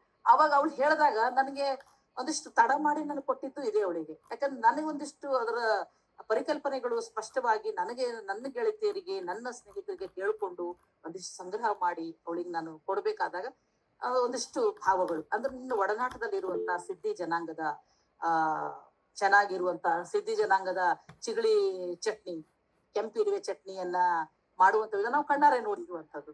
ಅವರೆಲ್ಲ ಚಂದ ಮಾಡಿ ಅವ್ರು ನನ್ ಮುಂದೆ ಅರ್ದು ಅದ್ರ ಕಲ್ಲಲ್ಲಿ ಅರ್ದು ಅವ್ರು ಒಂದು ಮಗು. ನಾನು ಒಂದು ಕತೆ ಹೇಳೋಕೆ ಇಷ್ಟಪಡ್ತೀನಿ. ನನ್ನ ಶಾಲೆಯಲ್ಲಿ ಸಿದ್ಧಿ ಮಕ್ಕಳು ಇದ್ರು. ಅಲ್ಲಿ ನಮ್ಮ ಶಾಲೆ ಹಿಂದುಗಡೆ ಒಂದು ಮರದ ಟೊಂಗೆ, ಆ ಕೆಂಪು ಇರುವೆಗಳು ಒಂದಿಷ್ಟು ಅಲ್ಲಿ ಪೊಟ್ಲೆ ಕಟ್ಕೊಂಡು ಎಲ್ಲ ಗೂಡು ಕಟ್ಕೊಂಡು ಇದ್ದಾವೆ ಎಲ್ಲ ಗಿಡದ ಮೇಲೆ. ಈ ಹುಡುಗರು ಏನ್ ಮಾಡಿದ್ರು, ನಾವು ಊಟ ಆದ್ಮೇಲೆ ಒಂಚೂರು ಅಲ್ಲಿ ಹಿಂದ್ಗಡೆ ಕ್ಲೀನ್ ಮಾಡ್ಲಿಕ್ಕೆ ಹೋದಾಗ ಅವರು ಟೀಚರ್ ಅದ್ರೊಳಗೆ ಕೆಂಪಿರುವೆ ಗೂಡಿದೆ, ಆ ಗೂಡನ್ನ ಇರುವೆ ತೆಗೆದು ನಾವು ತಿಂತೇವೆ ಅಂತಂದ್ರು. ನನಗೊಂದ್ಸಲ ಭಯ ಆಗೋಯ್ತು. ಕಡೆ ನಾ ತಿಂತೇವೆ ಅಂದ ತಕ್ಷಣ ಬೇಡ ಮಗ ಹಂಗ್ ಮಾಡ್ಲಿಕ್ಕೆ ಹೋಗ್ಬಿಡಕ್, ಅದು ಕಚ್ಚಿತು ಅಂತಂದ್ರೆ ಅದ್ರ ಕುತ್ತಿಗೆ ಮಾತ್ರ ನಮ್ ಕೈ ಒಳಗೆ ಇರ್ತದೆ, ದೇಹ ಕಿತ್ತು ಬಿಡುತ್ತದೆ. ಆದ್ರೆ ಅದು ಕುತ್ತಿಗೆ ಮಾತ್ರ ನಮ್ಮನ್ನ ಕಚ್ಚಿರೋದ್ರಿಂದ ನಮ್ಮನ್ನ ಹಿಡ್ಕೊಂಡಿರುತ್ತೆ. ಅದಕ್ಕ ಬೇಡಪ್ಪ, ಮೈಯೆಲ್ಲ ಉಬ್ಬಿಸ್ಕೊಂಡು ಮತ್ತೆ ಟೀಚರ್ ಏನು ಕಲ್ಸುದ್ ಬಿಟ್ಟು ಏನು ಅವ್ರು ಇರ್ಬಿ ತಿನ್ಸ್ಲಿಕ್ಕೆ ಕರ್ಕೊಂಡು ಹೋದ್ರು ಅಂತ ಅದೊಂದು ಅಪಾದನೆ ಆಗುತ್ತೆ, ಬೇಡ ಅಂತ ನಾನು ಬೈದಿದ್ದೆ. ಅವಾಗ ಏನು ಆಗಲ್ಲ ಟೀಚರ್, ನಮ್ಮಲ್ಲ ಚಟ್ನಿ ಮಾಡ್ತೇವೆ ನಾವ್ ಇದನ್ನ ಬರ್ರಿ ಇಲ್ಲಿ ಅಂತ ಹೇಳಿ ಆ ಕಡೆ ನಾವೆಲ್ಲ ಒಂದಿಷ್ಟು ಅವ್ರಿಗೆಲ್ಲ ರೂಢಿ. ಅವ್ರು ಹತ್ತಿ ಏನ್ ಮಾಡ್ಬಿಟ್ರು, ಒಂದೇ ಸಲ ಆ ಟೊಂಗೆನ ಕಡ್ದು ಬಿಟ್ರು. ಒಂದೇ ಸಲ ಆ ಟೊಂಗೆ ಕೆಳಗ್ ಬಿಟ್ರು. ಅವ್ರು ಓಪನ್ ಆಗಿರ್ಲಿಲ್ಲ. ಈ ಹುಡುಗರು ಏನ್ ಮಾಡ್ಬಿಟ್ರು ಅಂದ್ರೆ ತಕ್ಷಣ ಒಂದು ಕೊಟ್ಟ ಎಲ್ಲ ಅದು ಎಲೆಗಳನ್ನೆಲ್ಲ ಏನ್ ಚಂದ ಅದು ಗೂಡು ಕಟ್ಟಿದೆ ಅಂತಂದ್ರೆ ನಿಜವಾಗ್ಲು ನಾವು ಅದನ್ನ ನೋಡಿದ್ರೆ ಕಲಿಬೇಕು ಅಂತ. ಮೂಕ ಪ್ರಾಣಿಗಳಿಂದಲೂ ಕೂಡ ಒಂದು ಒಗ್ಗಟ್ಟುವಿಕೆ ಹೇಗೆ ಅಂತ ನಾವೆಲ್ಲ ನೋಡಿ ಅವೆಲ್ಲ ಗೂಡಲ್ಲಿ ಒಂದೇ ಕಡೆ ಇದ್ದಾವೆ. ನಾವ್ ಇವತ್ತು ಛಿದ್ರವಾಗಿದ್ದೇವೆ. ನಾವು ಒಂದು ಮನೆ 3 ಬಾಗಿಲಾಗುದಿಲ್ಲೋ 12 ಬಾಗಿಲಾಗಿರ್ತದೆ. ಈ ನಮನೆ ನಾವಿದ್ದೇವೆ. ಅವೆಲ್ಲ ಇರುವೆಗಳು ಒಂದ್ ಕಡೆ ಚಂದ ಒಡೆದ್ರು ಹೇಳ್ತೇನೆ ನಿಮ್ಗೆ, ಅದು ಅಷ್ಟು ಮಕ್ಕಳು ಒಂದೇ ಸಲ ಒಳಗ್ ಕೈ ಹಾಕಿ ಆ ಮೊಟ್ಟೆ ಇರುವೆ ಎಲ್ಲ ತಗೊಂಡು ಒಂದೇ ಸಲ ಬಾಯಲ್ಲಿ ಹಾಕೊಂಡು ಗಬ ತಿನ್ಲಿಕ್ಕೆ ಹತ್ಬಿಡ್ಬೇಕ. ನಾನು ದೂರ ಹರಿದು ಅಷ್ಟು ದೂರ ನಾನ್ ಜಿಗದ್ ನಿಂತಾರೆ. ಯಾಕಂದ್ರೆ ಇರುವೆಗಳ ಕೆಳಗೆಲ್ಲ ಬಂದ್ಬಿಟ್ವು, ಎಲ್ಲ ಕಾಲಿಗೆಲ್ಲ ಹತ್ಕೊಂಡು ಉಳಿದ ಮಕ್ಕಳಿಗೆಲ್ಲ ಹಚ್ಲಿಕ್ಕೆ ಬಂದಾಗ ನಾನ್ ಸರ್ಕೊಂಡು ದೂರ ಬಂದ್ಬಿಟ್ವು. ಅಂದ್ರೆ ಅಷ್ಟು ಇರುವೆಗಳನ್ನ ಅವರು ಅದು ಆ ಕೆಂಪಿರುವೆ ನಿಜವಾಗ್ಲೂ ಕಣ್ಣಿಗೆ ಬಹಳ ಒಳ್ಳೇದು ಅನ್ನುವಂಥದ್ದು ನಾನು ಕೊನೆಗೆ ಓದಿದಾಗ ನನಗೆ ಅರ್ಥ ಆಗಿರುವಂಥದ್ದು. ಅವ್ರು ಕೆಂಪು ಚಟ್ನಿ ಮಾಡುವಂಥದ್ದು, ನಾವೆಲ್ಲ ಒಂಥರ ಏನದು ಇರುವೆದು ಚಟ್ನಿ ತಿಂತೀರಾ ಅಂತಕೊಂಡು ಅವ್ರ ಮನೆಗೆ ಒಂದ್ಸಲ ನಾವು ವಿಸಿಟಿಗೆ ಹಿಂಗ್ ಹೋದಾಗ ಆ ಕೆಂಪಿರುವೆ ಚಟ್ನಿಯನ್ನು ಇಷ್ಟಿಷ್ಟು ಕೊಡ ಹಿಡ್ಕೊಂಡು ಬಂದು ಉದುರಿಸಿ ಎಲ್ಲ ಹೇಗೆ ನಾವು ಸಾಂಬಾರಿಗೆ ಮಸಾಲೆನ ಅರಿಯೋದಕ್ಕೆ ಚೆನ್ನಾಗಿ ಹಾಕ್ತಿವಲ್ಲ, ಆ ಮೆಣಸು, ಕಾಯಿ, ಹವಿಜ, ಉಪ್ಪು, ಹುಳಿ ಅವೆಲ್ಲವನ್ನು ಹಾಕಿ ಚಂದ ಫ್ರೈ ಮಾಡಿ ಅದನ್ನೂ ಸಮೇತ ಎಲ್ಲ ಹುರಿದು, ಪೂರ್ಣಿಮಾ ಕೇಳ್ತಾ ಇದೆಯಲ್ಲ, ಚೆನ್ನಾಗಿ ಹುರಿದು ಅರಿಕಲ್ಲಲ್ಲಿ ಮತ್ತು ಮಿಕ್ಸಿ ಇಲ್ಲಲ್ಲ ಅರಿಯೋ ಕಲ್ಲಲ್ಲಿ ಇಷ್ಟು ಚಂದ ಅರ್ದು ಇಷ್ಟು ಕೆಂಪು ಚಟ್ನಿ ಆಯ್ತು. ಅದು ಹೇಳ್ತೇನೆ ನಾನು ನಿಮ್ಗೆ, ಹುಳಿ ಹುಳಿ ಹುಳಿ ಕೆಂಪು ಚಟ್ನಿ. ನಾ ತಿನ್ನೋದಲ್ಲ, ಅವ್ರು ತಿನ್ನೋದ್ ನೋಡಿ ನನಗೆ ಬಾಯಲ್ಲಿ ನೀರು ಬರ್ತಾ ಇತ್ತು. ಟೀಚರ್ ಒಂಚೂರು ಇದ್ರ ರೊಟ್ಟಿ ಜೊತೆ ತಿಂದು ಚೆನ್ನಾಗಿರುತ್ತೆ ಅಂದ್ರೆ, ಮಾರಾಯ್ತಿ ಬೇಡವೋ ಬೇಡ, ಇದು ನೀವು ಸಪ್ರನೇ ಬೇಡ, ನೀವು ತಿಂತಾ ಇದ್ದೀರಲ್ಲ ಬಹಳ ಸಂತೋಷ, ನೀವು ತಿನ್ನಿ ಅಂತ ಹೇಳಿ ಆ ನಂತರ ಅದ್ರ ಬಗ್ಗೆ ನಾನು ಬರಿಬೇಕಾಯ್ತು. ಅಂದ್ರೆ ಅದು ಕಣ್ಣಿಂದ ನೋಡ್ಬೇಕು, ಕೇಳುದು ಅಷ್ಟೇ ಅಲ್ಲ, ಕಣ್ಣಿಂದ ನೋಡ್ಬೇಕು, ಕೆಲವೊಂದು ಅನುಭವಿಸ್ಬೇಕು. ಮತ್ತಷ್ಟು ಇರುವೆಗಳೆಲ್ಲ ಕಚ್ಚಿದಾಗ ನಮ್ಮ ಪರಿಸ್ಥಿತಿ ಹೇಗಾಗುತ್ತೆ. ಆದ್ರೆ ಅವ್ರು ತಿಂತಾರಲ್ಲ, ಅವ್ರು ಏನಿಲ್ಲ ಅಂತಂದ್ರು ವಾರದಲ್ಲಿ 1 ದಿನ ಅಥವಾ ಒಂದು 6 ತಿಂಗಳಲ್ಲಿ ಒಂದು 7-8 ಸಲ ಆದ್ರೂ ಅವ್ರು ಅದನ್ನು ತಿನ್ನೋದಂತೂ ಪಕ್ಕ. ಹೀಗಾಗಿ ಸಿದ್ಧಿ ಜನಾಂಗದ ಅವರು ಜನಾಂಗದಲ್ಲಿ ಕಣ್ಣಿನ ರೋಗ ಬಂದು ಇದು ಹಾಸ್ಪಿಟ್ಲಿಗೆ ಅಡ್ಮಿಟ್ ಅದು ಚೆಕ್ ಮಾಡ್ಕೊಂಡು ಚಸ್ಮಾ ಹಾಕೊಂಡ್ರ ಸಂಖ್ಯೆ ತುಂಬಾ ಕಡಿಮೆ. ಯಾಕಂದ್ರೆ ಅವರು ಸತ್ವಯುತ ಆಹಾರವನ್ನ ಗೆಡ್ಡೆ ಗೆಣಸು ಎಲ್ಲ ತಿಂತಾರೆ. ನಮ್ಗೆ ಗೆಡ್ಡೆ ಗೆಣಸು ತಂದಿಟ್ರು ತಿನ್ನೋರು ದಿಕ್ಕಿಲ್ಲ. ನಾವೇನ್ ಆದಿಮಾನವರ ಅಂತ ಕೇಳ್ತಾರೆ. ನಮ್ಮ ಮಕ್ಕಳಿಗೆ ಮುಟ್ಟಲ್ಲ ಅವನ್ನ. ಅಂದ್ರೆ ಅಷ್ಟು ನಾವು ಈಗ ಒಂದಿಷ್ಟು ಎಲೆಕೋಸು, ಆ ಕೋಸು ಇದೆಲ್ಲ ಬೇರ್ಗಳನ್ನ ತಂದು ಕೆಲವೊಂದಿಷ್ಟು ಅಮ್ಮಂದ್ರಿಗೆ ಗೊತ್ತಿದೆ, ಅದು ತಿನ್ನೋದೆಲ್ಲ ಗೊತ್ತಿದೆ. ಆದ್ರೆ ಕೆಲವೊಂದ್ ಮಕ್ಳಿಗೆ ಅದನ್ನ ನಾವು ಪರಿಚಯನೇ ಮಾಡ್ಕೊಡಲ್ಲ, ಅದ್ರ ಬಗ್ಗೆ ತಿಳಿಸೋದು ಇಲ್ಲ. ಆಮೇಲೆ ನೇರಳೆ ಹಣ್ಣಿನ ಬೀಜಗಳಿಂದ ಆಗುವಂತನೂ ತಿಳಿಸೋದಿಲ್ಲ. ಅಂದ್ರೆ ಜಾಂಬಳಿ ಹಣ್ಣು ಒಳಗೆ ಜಂಗಲಲ್ಲಿ ಹಿಡ್ಕೊಂಡು ಬಂದು ತಿನ್ನೋದ್ ಬೇರೆ, ಬೇರೆ ಹಣ್ಣಿನ ತಿನ್ನೋದ್ ಬೇರೆ. ಮಕ್ಕಳ ಮಂಗನಾಟ ಅಂತೇವೆ. ಆದ್ರೆ ಆದಿವಾಸಿ ಜನಾಂಗಗಳು ಯಾಕೆ ಅಂಥ ಸ್ಥಳದಲ್ಲಿ ಜೀವನ ಕಟ್ಕೊಂಡಿದ್ದಾವೆ? ಅವರು ತಮ್ಮ ಒಂದು ಸಾಂಸ್ಕೃತಿಕ ಹಬ್ಬದಲ್ಲಿ ಅವ್ರು ಹೆಂಗ್ ವರ್ತಿಸ್ತಾರೆ? ಅವ್ರು ಧರಿಸ್ತಕ್ಕಂಥ ಬಟ್ಟೆಗಳೆಂತದ್ದು, ಬರೀ ಬಟ್ಟೆ ಇದ್ರದ್ದು ಬಟ್ಟೆ, ಯಾವ್ದದು ಎಲೆಗಳ ಬಟ್ಟೆ ಹಾಕೊಳ್ತಾರೆ. ನಾವೆಲ್ಲ ಈಗ ಚಂದ ಬಟ್ಟೆ ಹಾಕೊಂಡ್ ಬಿಡ್ತೇವೆ, ಬಟ್ ಅವ್ರು ಹಂಗ ಹಾಕಲ್ಲ. ಆ ಟ್ರೆಡಿಷನಲ್ ಬಂತು ಅಂದ ತಕ್ಷಣ ಅವ್ರ ಎಲೆಗಳನ್ನ ಹಾಕೊಂಡು, ಸೊಂಟಕ್ಕೂ ಎಲೆಗಳನ್ನ ಕಟ್ಕೊಂಡು, ಕೈಗೂ ಎಲೆಗಳನ್ನ ಕಟ್ಕೊಂಡು, ಬಿಲ್ಲು ಬಾಣದ ಇದನ್ನ ನೈಸರ್ಗಿಕವಾಗಿರ್ತಕ್ಕ ಬಾಂಬುಗಳನ್ನ ಇದನ್ನ ಬಳಸ್ಕೊಂಡು, ಅವೆಲ್ಲ ಬಳಸ್ಕೊಂಡು ಅವರು ಅಲ್ಲಿದ ಬಿದಿರಕ್ಕಿಯಿಂದ ಹಿಡಿದು ಅವ್ರದೊಂದು ಜೀವನ ಹೇಗಿದೆ ಅಂತಂದ್ರೆ, ನಾವೆಲ್ಲ ಇವತ್ತು ಪುನಃ ಸಿಲಿಂಡರ್ ಇಲ್ದಾಗ ನಮ್ಗೆ ಒಲೆ ನೆನಪಾದ್ರೆ ನಮ್ಮ ಅಪ್ಪ ಅಮ್ಮ ನೆನಪಾಗೋದು ಪಕ್ಕ. ಇಷ್ಟು ನಾವು ಆ ಸ್ಥಿತಿಗೆ ಬಂದ್ಬಿಟ್ಟಿದ್ವಿ. ಸಿಲಿಂಡರ್ ಬರ್ಲಿಲ್ಲ ಅಂದ್ರೆ ನಾವು ಎಲ್ಲಿ ಈ ಸಿಟಿ ಇರೋದ್ರಲ್ಲಿ ಎಲ್ಲಿ ಒಲೆ ಹಚ್ತೇವೆ? ನಾವು ಬಾಡಿಗೆ ಮನೆ ಇರುತ್ತೇವೆ. ಅವ್ರು ಯಾಕೆ ನಮ್ಮನ್ನ ಇಟ್ಕೊಂತಾರ? ಒಲೆ ಹಚ್ತಿದ್ರು ಮನೆದ್ ಹೊರಗಾಕ್ತಾರ. ಇದು ಕಷ್ಟಗಳು ಹೇಗಿದೆ. ನೈಸರ್ಗಿಕವಾಗಿ ಬದುಕೋದನ್ನ ನಾವು ಮಕ್ಕಳಿಗೆ ಇವತ್ತು ಮಣ್ಣು ಮುಟ್ಟಿದ್ರು ಮಕ್ಳಿಗೆ ಆ ಮಕ್ಕಳು ಆ ಮಣ್ಣಲ್ಲೇ ಆಡ್ತವೆ, ಮಣ್ಣಲ್ಲೇ ಬಿಡುತ್ತವೆ. ಆ ಮಣ್ಣನ್ನು ನಾವು ಮುಟ್ಲಿಕ್ಕೆ ಕೊಡಲ್ಲ ನಮ್ಮ ಮಕ್ಕಳಿಗೆ. ಒಂದು ಚೂರು ಧೂಳ್ ತಾಕ್ತಂದ್ರೆ ಅಮ್ಮಂದ್ರ ತಲೆ ಪಿತ್ತ ನೆತ್ತಿಗೆ ಇರ್ತದೆ. ಹಾಗಾದ್ರೆ ಬರೀಲಿಕ್ಕೆ ಆಗೋದಿಲ್ವಾ? ಹಾಗಾದ್ರೆ ಮಗುವಿನ ಸುರಕ್ಷತೆ ಬಗ್ಗೆ ನಾವು ಅಷ್ಟೆಲ್ಲ ಮಾತಾಡ್ತೇವೆ. ಹಾಗೆ ನನ್ನ ಮಗುವನ್ನ ನಾನು ಹೇಗೆ ಬೆಳೆಸ್ತಾ ಇದ್ದೇನೆ ಅನ್ನೋದನ್ನು ಕೂಡ ಅರ್ಥ ಮಾಡ್ಕೊಳ್ಬೇಕಾಗತ್ತೆ. ಅಂದ್ರಲ್ಲಿ ಕವನಗಳು ಇದೇ ವಿಷಯಕ್ಕೆ ಸೀಮಿತ ಅಂತಿರಲ್ಲ, ಲೇಖನಗಳು ಇಂಥದೇ ವಿಷಯಕ್ಕೆ ಅಂತಿರಲ್ಲ. ನೀನು ನೋಡುವಂತಹ ಸಮಾಜದಲ್ಲಿ ಕಾಣ್ತಕ್ಕಂಥ ಎಷ್ಟೋ ಭಿನ್ನ ಭಿನ್ನ ವ್ಯವಸ್ಥೆಗಳು, ಸಾಂಸ್ಕೃತಿಕವಾಗಿ ಮತ್ತು ರಾಜಕೀಯವಾಗಿ, ಅಥವಾ ಒಂದಿಷ್ಟು ಒಳ್ಳೆಯ ಭಾವಗಳನ್ನ ಒಬ್ಬ ಸಾಧನೆ ಮಾಡದಂತ ಒಬ್ಬ ವ್ಯಕ್ತಿ ಕುರಿತಾಗಿ ಚಿತ್ರಣ ಮಾಡ್ತೀವಲ್ಲ, ಅದು ಕೂಡ ಒಂದು ಸಾಧನೆ. ನಾನು ಲೇಖನ ಬರೀವಾಗ ನಾವು ವ್ಯಕ್ತಿಗತ ಚಿತ್ರಣವನ್ನು ಕೊಡೋದು ಕೂಡ. ನಮ್ಮಲ್ಲಿ ಯಲ್ಲಾಪುರದಲ್ಲಿ ಗುಡಿಗಾರ ಅವ್ರ ಬಗ್ಗೆ ನಾನು ಮಾಡಿದ್ದೇನೆ. ಅವರ ಅದ್ಭುತವಾದಂತಹ ಕಲೆಗಳಿಗೆ ಅವ್ರಿಗೆ ಬಂದಂತ ಪ್ರಶಸ್ತಿಗಳು ಹೇಳೋದಲ್ಲ, ಅವ್ರು ಮಾಡಿರ್ತಕ್ಕಂತಹ ಸಾಧನೆ ನಮ್ಮ ಯಲ್ಲಾಪುರದ ಹೆಮ್ಮೆ ಅಂತ ನಾನು ಹೇಳ್ಕೊಳ್ಲಿಕ್ಕೆ ಇಷ್ಟಪಡ್ತೇನೆ. ಗುಡಿಗಾರ ಸಂಸ್ಕೃತಿ ಒಳ್ಳೆ ಇದೆ ನಮ್ಮ ಯಲ್ಲಾಪುರದಲ್ಲಿ. ಖಂಡಿತವಾಗಿ ತಾವೆಲ್ಲ ಬಂದಾಗ ಅವರನ್ನ ಪರಿಚಯ ಮಾಡಿಸೋದಂತೂ ನಾನು ಖುಷಿಯಿಂದ ಪರಿಚಯ ಮಾಡಿಸ್ತೇನೆ. ಯಾಕಂದ್ರೆ ಅವ್ರದ್ದು ಸಾಧನೆನೂ ಆಗಿದೆ. ಹೀಗಾಗಿ ಇಲ್ಲಿ ಬರವಣಿಗೆಗೆ ಶಾಂತವಾದಂತಹ ವಾತಾವರಣ ಬೇಕು ಅಂತ ನಾವು ಹೇಳ್ತೇವೆ. ಒಂದಿಷ್ಟು ಏನು ತಲೆಯಲ್ಲಿ ಬರ್ತಾ ಇದೆ ಒಂದು ಬರ್ತಾ ಇದೆ ಅಂದ ತಕ್ಷಣ ಅದನ್ನು ಹಿಡಿದಿಟ್ಟುಕೊಳ್ಳುವಂತ ಸಾಮರ್ಥ್ಯವನ್ನ ನಾವು ಮಾಡಬೇಕು ಅನ್ನುವಂಥದ್ದು ನನ್ನ ಒಂದು ಅಭಿಪ್ರಾಯ. ಆಮೇಲೆ ಮೊದಲು ಬರೆದು ತಿದ್ದುದನ್ನ ಇನ್ನೊಬ್ರಿಗೆ ಕೊಡಿ. ನಾನೇ ಬರ್ದದ್ದು ನಾನೇ ತಿದ್ದಬಾರದು. ನಾನ್ ಬರ್ದಿದ್ದನ್ನ ನನ್ನ ಸ್ನೇಹಿತರಿಗೆ ಕೊಡಿ. ಅವ್ರು ಓದಿದಾಗ ಈ ಚೆನ್ನಾಗಿದೆ ಅಂತ ಹೇಳ್ತಾರ ಅವರು. ಇಲ್ಲ ಅಂತಂದ್ರೆ ಅವರು ಅದನ್ನ ಬದಲಿಸುದು ಹೇಗೆ ಅನ್ನೋದು ಕೂಡ ತಿಳಿಸ್ಕೊಡ್ತಾರೆ. ಆಮೇಲೆ ನಿಮ್ಗೆ ಇಷ್ಟವಾದ ಬರವಣಿಗೆ ಯಾವುದು ಅಂತ ನನಗೆ ಒಂದು ಪ್ರಶ್ನೆ ಆಗಿತ್ತು. ನನಗೆ ಇಷ್ಟವಾದ ಬರವಣಿಗೆ ಕಲ್ಪನೆಯಲ್ಲಿ ತೇಲು. ಗೊತ್ತಿರೋ ಇಲ್ಲ. ಹೇಗೆ ಕಲ್ಪನೆ ಅಂತಂದ್ರೆ, ನಾನು ರಾಜ್ಕುಮಾರಿ, ನಮ್ದು ಒಂದು ಕವನ ಇತ್ತು, ಸೀಮೆಗಿಲ್ಲದ ರಾಜ್ಕುಮಾರಿ ಅಂತ. ಹೀಗೆ ನಾನು ಒಂದು ರಾಜ್ಕುಮಾರಿ. ಹೇಗೆ ರಾಜ್ಕುಮಾರಿ ಅಂತಂದ್ರೆ, ನಾನು ನನ್ನಪ್ಪ ಇಡೀ YTSS ಒಬ್ಬ ಜವಾನ, ಎಲ್ಲ ಮಕ್ಕಳಿಗೆ ಬೇಕಾದವು ಅಂತವ್ರ ಮಗಳು ನಾನು. ಅದು ಪ್ರಶ್ನೆಗಳು ಹೇಗಂದ್ರೆ, ನನ್ನೊಳಗೆ ನಾನು ಯಾಕೆ ಪ್ರತಿಯೊಂದು ಹೆಣ್ಮಕ್ಳು ರಾಜ್ಕುಮಾರಿಯರೇ ಅಂದಾಗ ನಾನು ಒಂದು ರಾಜ್ಕುಮಾರಿ. ಹಾಗಾದ್ರೆ ನನ್ನ ಕಲ್ಪನೆ ಹೇಗಿರ್ತಾ ಇತ್ತು, ನನ್ನ ಸುತ್ತಲೂ ಸೈನಿಕರು, ಇದೆಲ್ಲ ಈ ಎಲ್ಲ ಕಲ್ಪನೆಗಳು ಎಲ್ಲಿ ಬರ್ತಾ ಇತ್ತು ನನಗೆ ಅಂದ್ರೆ, ಭಾವಜೀವಿ ಅಂದ್ರೆ ನಿಮ್ ಕಲ್ಪನೆಗೂ ಒಂದು ರೂಪ ಕೊಡ್ತಾ ನೀವು ಬರವಣಿಗೆ ಸಾಗಿದ್ರೆ ವಾಸ್ತವಿಕ ಬೇಗ ನಮ್ಮನ್ನ ಮುಟ್ಟುತ್ತದೆ ಅನ್ನೋದಕ್ಕೆ ನನ್ನ ಒಂದು ಉದಾಹರಣೆ ಅಂತ ಹೇಳಿದ್ರೆ ತಪ್ಪಲಿಕ್ಕಿಲ್ಲ. ಆಮೇಲೆ ಭಾವನಾತ್ಮಕವಾಗಿ ಯಾರೋ ಒಬ್ರು ಅಳ್ತಾ ಇದ್ದಾರೆ, ನನಗೂ ಒಳು ಬರುತ್ತೆ. ಒಬ್ರು ಅಳ್ತಾ ಇದ್ದಾರೆ ಅಂದ್ರೆ ನನಗೂ ಒಳು ಬರುತ್ತೆ. ಅವ್ರು ಯಾಕತ್ರು, ಯಾಕೆ ಅಳ್ತಾ ಇದ್ದಾರೆ, ಅಥವಾ ಆ ಕಣ್ಣೀರಿನ ಹಿಂದಿನ ಕಥೆ ಏನು? ಎಷ್ಟೋ ತಾಯಿದ್ರು ಸರಗಲ್ಲೇ ತಮ್ಮನ್ನ ಕಣ್ಣೀರ ಒರೆಸ್ಕೊಂಡ್ಬಿಡ್ತಾರೆ. ಎಷ್ಟೋ ಕೂಲಿ ಕಾರ್ಮಿಕರ ಜೀವನ ಕಣ್ಣೀರಲ್ಲೇ ಕೈ ತೊಳಿತಾ ಇದೆ. ಹೀಗೆ ಈ ಕಣ್ಣೀರಿನ ಕತೆಗೆ ನಾನು ಒಂದು ಕಥೆಯನ್ನ ಬರೆದ್ರೆ, ಮನ ಮುಟ್ಟುವಂತ ಬರೆದ್ರೆ, 4 ಮಂದಿ ಅದನ್ನು ಓದಿದಾಗ ಅದು ನಂದೇ ಕತೆ ಆಗಿತ್ತು ಅಂತ ಅವ್ರ ಭಾವಕ್ಕೆ ಬಂತು ಅಂತ ಆದ್ರೆ, ಖಂಡಿತವಾಗೂ ಆ ಕತೆ ಒಂದು ಚಿತ್ರಣ ಎಲ್ಲರಿಗೂ ತಲುಪ್ತದೆ ಅನ್ನುವಂಥದ್ದು ನನ್ನ ಒಂದು ಅಭಿಪ್ರಾಯ. ನಾವೆಲ್ಲ ಸಾಮಾನ್ಯವಾಗಿ ಬರಿಬೇಕಾಗಿದ್ದು ಪ್ರಕೃತಿ ಮೇಲೆ ಬರೆದು ಬಿಡ್ತೇವೆ. ಕಣ್ಣೆ ಕಾಣೋದು ನಮ್ಗೆ ಅದು ಒಂದೇ. ಪ್ರಕೃತಿ ನಮ್ಗೆ ಯಾರಿಗೂ ಬೌಂಡ್ರಿ ಇಲ್ಲ. ಹೀಗಾಗಿ ನಾವ್ ಯಾರು ಬೇಕಾದ್ರೂ ಕಾಣ್ಬೋದು ಅದನ್ನ. ಪ್ರಕೃತಿನ ನಾನು ಕಂಡ ಹಾಗೆ, ನೀವು ಕಂಡ ಹಾಗೆ, ಇನ್ಯಾರು ಕಂಡ ಹಾಗೆ ಅವರ ದೃಷ್ಟಿಕೋನ ಹೇಗಿದೆಯೋ ಅವೆಲ್ಲವೂ ಕೂಡ ತೃಪ್ತಿ ಆಗಿ ನಡೀತಾ ಇರ್ತದೆ. ನದಿಗಳ ಬಗ್ಗೆ ಈ ಬಿಸಿಲು ಈಗಂತೂ ಎಲ್ಲರೂ ಬರೀತಾರೆ. ಯುದ್ಧಗಳ ಬಗ್ಗೆ ತುಂಬಾ ಜನ ಬರೆದ್ರು. ಯುದ್ಧಗಳು ಬೇಕಾ ನಮ್ಗೆ? ಬಂದೂಕಿನ ತುದಿಗೆ ಒಂದು ಹೂವನ್ನ ಇಡುವಂತಹ ಧೈರ್ಯ ನಮ್ಮಲ್ಲಿಲ್ಲ.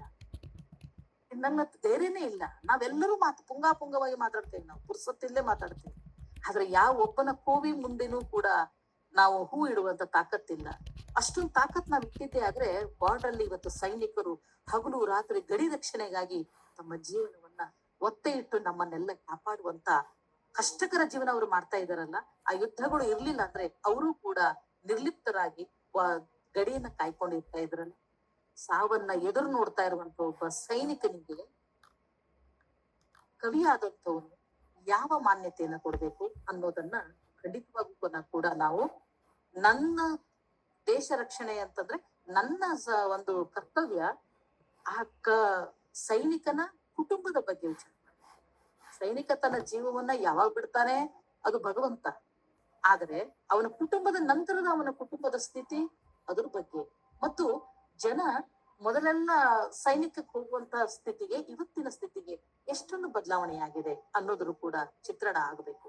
ಒಬ್ಬ ಹೆಣ್ಣು ಮಗಳು ಅಂತಂದಾಗ ಯಾವ್ಯಾವ ರೀತಿ ಹೆಣ್ಣು ಮಕ್ಕಳನ್ನ ಗಮನಿಸ್ತೇವೆ, ಸಮಾಜವನ್ನ ತಿಳಿಸ್ಬೇಕು, ಸಮಾಜದ ಬಗ್ಗೆ ಕಲ್ಪನೆ ಇರಬೇಕು, ಮತ್ತು ಹೆಣ್ಣನ್ನ ನೋಡುವಂತ ದೃಷ್ಟಿಕೋನ ಬದಲಾಗ್ಬೇಕು ಅನ್ನುವಂಥದ್ದು. ಎಷ್ಟೋ ಒಂದಿಷ್ಟು ಕಡೆ ಇದೆ.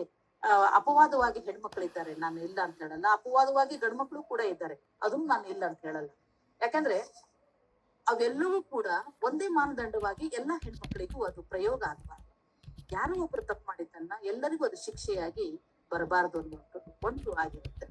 ಇಂಥ ಸಮಯದಲ್ಲಿ ಸರಳವಾದಂತಹ ಬರಹ, ಪದಗಳಿಗೆ ನಿಲುಕುವಂತಹ ಬರಹ, ಮತ್ತು ಓದುಗನ ಹೃದಯವನ್ನ ತಟ್ಟುವಂತಹ ಬರಹ, ಇವೆಲ್ಲವನ್ನೂ ಕೂಡ ನಾನು ನನ್ನೊಳಗೆ ಇಳಿಸ್ಕೊಳ್ಳುವಂತಹ ಪ್ರಯತ್ನವನ್ನ ಮಾಡ್ತೀನಿ ಅಂತಾದ್ರೆ ಖಂಡಿತವಾಗೂ ಕೂಡ ಅವನು ಒಬ್ಬ ಒಳ್ಳೆಯ ಲೇಖಕ ಆಗ್ಲಿಕ್ಕೆ ಅಥವಾ ಒಬ್ಬ ಬರಹಗಾರ ಆಗ್ಲಿಕ್ಕೆ ಸಾಧ್ಯ. ಹೀಗಾಗಿ ನನ್ನ ಗೆಳತಿಯರೆಲ್ಲರೂ ಹೇಳ್ತಾ ಇದ್ರು, ನೀ ಬರೀ ಕವನ ಅಷ್ಟೇ ಬರಿತಾ ಇದೀಯಾ, ಲೇಖನ ಬರಿತಾ ಇರ್ಲಿಲ್ಲಲ್ಲ. ನನ್ ನಿಜವಾಗ್ಲೂ ನನ್ನ ಸಹೋದರ ಒಬ್ಬನಿದ್ದ ಮಾಡಲ್ಗೇರಿ, ಚಂದ್ರಶೇಖರ್ ಮಾಡಲ್ಗೇರಿ. ಅವನು ಯಾವಾಗ ಒಂದ್ಸಲ ಬೈದಿದ್ದ, ಅಕ್ಕ ನೀ ಬರೀ ಕವಿತೆಗಳನ್ನ ಬರಿತಿ ಯಾರು ಓದ್ತಾರಕ್ಕ ನಿನ್ ಕವಿತೆ? ಒಂದ್ ಮಾತು ಕೇಳಿತ ಅವನು, ಅಕ್ಕ ಯಾರು ಓದ್ತಾರಕ್ಕ? ಎಲ್ಲರೂ ಕವನ ಬರೆಯೋರೇ ಆಗಿದ್ದಾರೆ, ನಿನ್ನ ಕವನ ಯಾರು ಓದ್ತಾರಕ್ಕ? ಒಂದಿಷ್ಟು ಅದೇ ಕವನನ್ನ ಭಾವನೆಗಳನ್ನ ಲೇಖನಕ್ಕೂ ಹಾಕೊಳಕ್ಕ, ನೀನು ಲೇಖನ ಬರೆಯಕ್ಕ ಚೆನ್ನಾಗ್ ಬರೀತೀಯಾ ಅನ್ನುವಂತ. ಇನ್ನು ನಾ ಬರದೇ ಇಲ್ಲ ಪಾಪ ಅವನು ಹೇಳಿದ್ದ ಹಾಗೆ. ಅವಾಗ ನೀನ್ ತಮ್ಮ ಹೇಳಿದ್ನಲ್ಲ ಅನ್ನುವಂತ ಒಂದು ಕಾಯಕಕ್ಕೆ ನಾನು ಕೈ ಹಾಕಿದ್ದೆ ಅನ್ನೋದು ತಪ್ಪಿಲ್ಲ. ಅದು ಎಷ್ಟು ಉಪಯೋಗ ಆಯ್ತು ಅಂತಂದ್ರೆ, ಈಗ ಸತ್ಯವಾಗ್ಲೂ ಹೇಳ್ಬೇಕಂದ್ರೆ ಕವನಗಳ ಬರವಣಿಗೆ ದಾಟಿಯಲ್ಲಿ ನಾನು ಹಿಂದ್ ಬಿದ್ದಿದ್ದೇನೆ, ಲೇಖನಗಳನ್ನು ಬರೆಯೋದ್ರಲ್ಲಿ ಮುಂದೆ ಹೋಗ್ತಾ ಇದ್ದೀನಿ ಅಷ್ಟೇ. ಬಿಟ್ರೆ ಇಷ್ಟು ವ್ಯತ್ಯಾಸ ಆಗೋಗಿದೆ. ಅಂದ್ರೆ ಬರವಣಿಗೆ ಅನ್ನುವಂಥದ್ದು ಯಾರಿಗೂ ದಕ್ಕಬೇಕು ಅಂತಾದ್ರೆ ಅವ್ರು ಖಂಡಿತವಾಗೂ ಕೂಡ ಅವ್ರ ಒಳಗೆ ಅದನ್ನ ನೋಡ್ತಕ್ಕಂತ ಮನಸ್ಸು ಏನಿರ್ಬೇಕು ಅಂತಂದ್ರೆ ಸ್ವೀಕರಿಸುವಂತ ಮನಸ್ಸಿರ್ಬೇಕು, ಅದನ್ನ ಒಪ್ಪು ಓರಣ ಮಾಡಿ ಬರೆದು ಇನ್ನೊಬ್ರಿಗೆ ಹಂಚುವಂತಹ ಮನಸ್ಸು ಕೂಡ ಅವನಲ್ಲಿ ಇರ್ಬೇಕು. ಹಾಗಾದ್ರೆ ಬೇರೆಯವರ ಆಲೋಚನೆಗಳನ್ನ ಒಪ್ಪಿಕೊಳ್ಳದೆ ಇದ್ರು ಅವರ ಮಾತನ್ನ ತಾಳ್ಮೆಯಿಂದ ಆಲಿಸುವಂತ ಸುಶಿಕ್ಷಿತ ಮನಸ್ಸಿನ ಸಂಕೇತ ನಾವಾಗ್ಬೇಕು ಅಂತ ಅರಿಸ್ಟಾಟಲ್ ಅವರು ಯಾವಾಗೂ ಹೇಳ್ತಾರೆ. ಒಬ್ಬ ಕವಿ ಆದಂತವನಿಗೆ ಅದು ಬಹಳ ಮುಖ್ಯ ಅನ್ನುವಂಥದ್ದು. ಆಮೇಲೆ ಇವಿಷ್ಟು ಪಯಣಗಳಲ್ಲಿ ಸಾಕ್ತಾ, ನೀವು ನಂಬ್ತಿರೋ ಇಲ್ಲೋ, ನನ್ನ ಪುಟ್ಟ ಮಕ್ಕಳಿಗೆ ಕವನಗಳನ್ನ ಬರೆಯುವಂತ ರುಚಿಯನ್ನು ಹಚ್ಚಿದ್ದೆ ನಾನು. ಅವ್ರಿಗೆ ನಾ ಎಲ್ಲ ಬರಿತಾ ಇರುವಾಗ ಟೀಚರ್ ಹೇಗೆ ಬರೀಬೇಕು ಕವನ, ಯಾವ ರೀತಿ ಬರೀಬೇಕು ಕವನ, ಹಿಂಗೆಲ್ಲ ಮಕ್ಳು ಕೇಳುವಾಗ ಯಾಕಂದ್ರೆ ನಾವು ನಮ್ಮ ಜ್ಞಾನವನ್ನ ನಾ ಹೇಳಿದ್ನಲ್ಲ, ನಿಂತ ನೀರಾಗಿ ಅದನ್ನ ಇಟ್ಕೊಳ್ಬಾರ್ದು. ಅದು ಇನ್ನೊಬ್ರದ್ದು ಉಪಯೋಗ ಆಗುತ್ತೆ ಅಂತ ಅದನ್ನ ಹರಿಯೋದಕ್ಕೆ ಬಿಟ್ಟು ಬಿಡ್ಬೇಕು. ಆ ಮಕ್ಕಳಿಗೆ ಪುಟ್ಟದಾಗಿ ಚಿಟ್ಟೆಯನ್ನ ಕಂಡಾಗ, ಆ ತುಳಸಿ ಗಿಡವನ್ನ ನೋಡಿದಾಗ, ಅಥವಾ ಶಾಲೆ ಅಂಗಳದಲ್ಲಿ ಅರಳತಕ್ಕಂಥ ಹೂಗಳನ್ನ ಕಂಡಾಗ, ಅಲ್ಲಿ ಮಿಡತೆಯನ್ನ ಕಂಡಾಗ, ಅಥವಾ ಅಲ್ಲಿ ಬಂದಂತ ಒಂದು ಪುಟ್ಟ ನಾಯಿ ಮರಿ ಕಂಡಾಗ ಆ ಮಕ್ಳಿಗೆ ಏನ್ ಅನಿಸ್ತದೆ ಅನ್ನುವಂಥದ್ದನ್ನ ತರ್ಕಕ್ಕೆ ಹಾಕಿ ಆ ಮಕ್ಕಳು ಬರೆದದ್ದನ್ನ ನೋಡಿ ಅವನ ಕವನ ರೂಪನ ಹೇಗೆ ಬರೀಬೇಕು ಮಕ್ಕಳ ಅನ್ನುವಂಥದ್ದನ್ನ ತಿಳಿಸ್ಕೊಟ್ಟಾಗ ಆ ಮಕ್ಕಳ ಬರೆದಂತ ಎಲ್ಲ ಕವನಗಳು ಕೂಡ ಈ ಒಂದು ಪುಟದಲ್ಲಿ ದಾಖಲೆಯಾಗಿ ನಾನು ಇಟ್ಟಿದ್ದೆ. ಯಾಕಂದ್ರೆ ಮಗು ಬರಿಬೇಕು. ಹಾಗೆ ನನ್ನ ಸ್ನೇಹಿತರು, ನನ್ನ ಗೆಳತಿಯರು ಅವರೆಲ್ಲರೂ ಕೂಡ ಚೆನ್ನಾಗಿ ಬರೀತಾ ಇದ್ದಾರೆ. ಅವರು ಕೂಡ ಅವರು ತಮ್ಮ ಕವನಗಳನ್ನ ನನ್ನ ಹತ್ರ ಶೇರ್ ಮಾಡ್ಕೊಳ್ತಾರೆ. ಇದು ನಾ ಬರ್ದಿ ಸರಿ ಇದೆಯಾ ನೋಡು ಅಂತಾರೆ. ನಾನೇ ನೋಡುವಂತವಳು ಅಲ್ಲೇ ಆಗಿದ್ರು ಕೂಡ ಬರೆದಂತ ಕವಿತೆಗಳಿಗೆ ಸ್ಪಂದಿಸುವಂತಹ ಮನಸ್ಥಿತಿಯನ್ನ ನಾನು ಇಟ್ಕೊಂಡಿರೋದ್ರಿಂದ ಸಾಹಿತ್ಯ ಅನ್ನುವಂಥದ್ದು ನಿಂತ ನೀರಲ್ಲ. ಹಾಗೆ ನನ್ನ ಯಲ್ಲಾಪುರ ಯಾವಾಗೂ ಎಲ್ಲರನ್ನೂ ಬರಮಾಡಿಕೊಳ್ಳತಕ್ಕಂತಹ ಊರು ಇದು. ನೀವ್ ನಂಬ್ತಿರೋ ಇಲ್ಲ, ಯಲ್ಲಾಪುರದಲ್ಲಿ ಒಂದೇ ಜನಾಂಗದವರು ಇದ್ದಾರೆ ಅಂತ ಖಂಡಿತವಾಗೂ ಅಲ್ಲ. ಇದು ಒಂದ್ ರೀತಿ ಶಾಂತಿಯ ತೋಟ. ನಾನು ಯಲ್ಲಾಪುರದಲ್ಲಿ ಯಾವುದೇ ರೀತಿಯ ಅಹಿತ ಘಟನೆಗಳು ಅಥವಾ ಕೋಮು ಸೌಹಾರ್ದತ ಘಟನೆಗಳು ಸಂಘರ್ಷಕ್ಕೆ ಈಡಾಗಿ ಬೃಹದಾಕಾರದಲ್ಲಿ ನಿಂತಂತ ಉದಾಹರಣೆಗಳು ಖಂಡಿತವಾಗಿಯೂ ಇಲ್ಲ. ಯಾಕಂದ್ರೆ ಈ ಎಲ್ಲರೂ ಕೂಡ ಬಂದಂತವ್ರು, ಓದುವಂತವ್ರು, ಇರುವಂತವ್ರು, ಸೌಹಾರ್ದತವಾಗಿ ಬದುಕ್ತಕ್ಕಂತ, ಹೀಗಾಗಿ ಯಲ್ಲಾಪುರ ಎಲ್ಲರಿಗೂ ಕೂಡ ಇಷ್ಟವಾಗುವಂತಹ ಊರು. ಇಲ್ಲಿ ಒಂದು ವಿಶಿಷ್ಟತೆ ಏನಂತಾರೆ, ಗ್ರಾಮ ದೇವಿಯರಿದ್ದಾರೆ.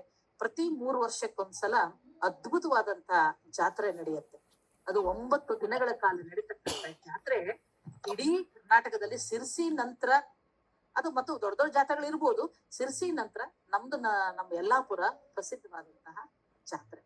ಈಗ ಇವೆಲ್ಲವೂ ಏನಾಗುತ್ತೆ ಅಂದ್ರೆ ತಾಯಿಯಂದಿರ ಒಂದು ಒಡನಾಟ, ಈ ಗ್ರಾಮ ದೇವಿಯರ ಒಂದು ಆಶೀರ್ವಾದ ಮತ್ತು ಆ ತಾಯಿ ನಡೆದುಕೊಳ್ತಕ್ಕಂತಹ ಒಳ್ಳೆ ಏನು ಹೇಳ್ತೇವೆ ನಾವು, ಬೇಡಿದಂತ ವರವನ್ನ ಕರುಣಿಸ್ತಕ್ಕಂತ ಮತ್ತು ಶಾಂತ ಸ್ವರೂಪಿಣಿ ಆಗಿರ್ತಕ್ಕಂತ ದೇವಿಯರು ಕೂಡ ನಮ್ಮ ಯಲ್ಲಾಪುರದಲ್ಲಿ ಚೆನ್ನಾಗಿದ್ದಾರೆ. ಬರೀ ಯಲ್ಲಾಪುರ ಇಷ್ಟಕ್ಕೆ ಸೀಮಿತ ಅಲ್ಲ, ಜಲಪಾತಗಳ ನಾಡು ಇದು. ಇಲ್ಲಿ ಎಷ್ಟು ಜಲಪಾತಗಳಿದೆ ಅಂತಂದ್ರೆ, ನದಿಗಳು ತುಂಬಿ ಹರಿಯೋದ್ರ ಜೊತೆಗೆ ಇಲ್ಲಿ ಕಾಳಿ ನದಿ ನಮ್ಗೆ ಬಹಳಷ್ಟು, ಅಘನಾಶಿನಿ, ಕಾಳಿ, ಶರಾವತಿ, ವರದಾ ಇವೆಲ್ಲವೂ ಕೂಡ ಇಲ್ಲಿ ಇರೋದ್ರಿಂದ ಮತ್ತು ಇಲ್ಲಿ ಸಿರ್ಸಿಯನ್ನ ನೀವು ಮಾರಿಕಾಂಬಾ ದೇವಿಯನ್ನ ನೋಡ್ತೀವಿ. ನಮ್ಮ ಯಲ್ಲಾಪುರದಲ್ಲಿ ನಾವು ದೇವಿಯನ್ನು ಹೇಗ್ ನೋಡ್ತೀವಿ ಹಾಗೆ ಉಂಚಳ್ಳಿ ಫಾಲ್ಸ್ ಇಂದ ಹಿಡಿದು ನಮ್ಮ ಮಾಗೋಡ್ ಫಾಲ್ಸ್ ಇಂದ ಹಿಡಿದು ಆಮೇಲೆ ಕೊನೆಗೆ ಇಲ್ಲಿ ಜೇನ್ಕಲ್ ಗುಡ್ಡ ಅನ್ನುವಂಥದ್ದು ಅದ್ಭುತವಾದಂತಹ ನೋಡ್ತಕ್ಕಂತಹ ಒಂದು ಪ್ರದೇಶ ಇದೆ. ಸತ್ಯಟಿ ಫಾಲ್ಸ್ ಇದೆ, ಶಿವಪುರ ತೂಗು ಸೇತುವೆ ಇದೆ. ಅಂದ್ರೆ ಇಲ್ಲಿ ಯಲ್ಲಾಪುರ ಒಂದು ಪ್ರಕೃತಿ ಮಡಿಲಿನಲ್ಲಿ ಅರಳಿ ನಿಂತಹ ಒಂದು ಸುಂದರವಾದಂತಹ ನಗರ. ಇಲ್ಲಿ ಎಲ್ಲರನ್ನೂ ಕೂಡ ಪ್ರೀತಿಯಿಂದ ಬರಮಾಡಿಕೊಳ್ಳತಕ್ಕಂತಹ ಒಂದು ಊರು. ಹೀಗಾಗಿ ಇಂಥ ಊರಿನ ನೈಸರ್ಗಿಕ ನೆಲೆಗಟ್ಟಿನ ಊರಿನಲ್ಲಿ ಬೆಳೆದಿರ್ತಕ್ಕಂಥ ನಾವುಗಳು, ಇಲ್ಲಿ ಜನಾಂಗಗಳು ಕೂಡ ಹಾಗೆ ಸಿದ್ಧಿ ಇದ್ದಾರೆ, ಕುಣಬಿ ಇದ್ದಾರೆ, ಆಮೇಲೆ ಗೊಂಡ ಇದ್ದಾರೆ, ಗೌಳಿಗಳಿದ್ದಾರೆ, ಆಮೇಲೆ ಕೊನೆಗೆ ಇಲ್ಲಿ ಹವ್ಯಕರಿದ್ದಾರೆ, ಆಮೇಲೆ ನಾಡವರಿದ್ದಾರೆ, ನಾಮಧಾರಿಗಳಿದ್ದಾರೆ, ಆಮೇಲೆ ಅಂಬಿಗರಿದ್ದಾರೆ, ಅಂದ್ರೆ ಇಂದ ಮರಾಠಿಗರಿದ್ದಾರೆ, ಮುಸ್ಲಿಮರಿದ್ದಾರೆ. ಅಂದ್ರೆ ಈ ಎಲ್ಲಾ ಜನಾಂಗಗಳು ಕೂಡ ನಮ್ಮ ತಾಲೂಕಿನ ಒಂದು ಜೀವನಾಡಿ ಅಂತ ಅಂದ್ರು. ಸಾಂಸ್ಕೃತಿಕ ಕಲೆಗಳನ್ನ ಬಿತ್ತುವಲ್ಲಿ ಮತ್ತು ಯಕ್ಷಗಾನ ಅಂತಂದ್ರೆ ನಮ್ಮ ಊರಿನಲ್ಲಿ ಅದು ಒಂದೇನದು ಹೇಳುವಂತದ್ದಲ್ಲ, ಅಷ್ಟೊಂದು ಪ್ರೀತಿಯಿಂದ ನಾವೆಲ್ಲರೂ ಆಧರಿಸ್ತಕ್ಕಂಥ ಒಂದು ಕಲೆ ಕೂಡ ಇಲ್ಲಿ ಇದೆ. ಹೀಗಾಗಿ ಇಂಥ ಒಂದು ವ್ಯವಸ್ಥೆಯಲ್ಲಿ ನಾವೆಲ್ಲ ಇರೋದಕ್ಕೆ ಅದು ನನ್ನ ಪುಣ್ಯ ಅಂದ್ಕೊಳ್ತೇನೆ. ಇದು ಯಾಕಂತಂದ್ರೆ ಇಂಥ ಒಂದು ಊರಿನಲ್ಲಿ ನಾನು ಇದ್ದೀನಲ್ವಾ, ಅದು ನನ್ನ ಜನ್ಮ ಇಲ್ಲ ಆಗಿದೆಯಲ್ಲ, ಇದು ಸೌಭಾಗ್ಯ ಅಂತ. ಯಾಕೆಂದ್ರೆ ಇಂಥ ಪ್ರಕೃತಿ ಮಡಿಲಿನಲ್ಲಿ ನಾವೆಲ್ಲ ಬೆಳಿಬೇಕು.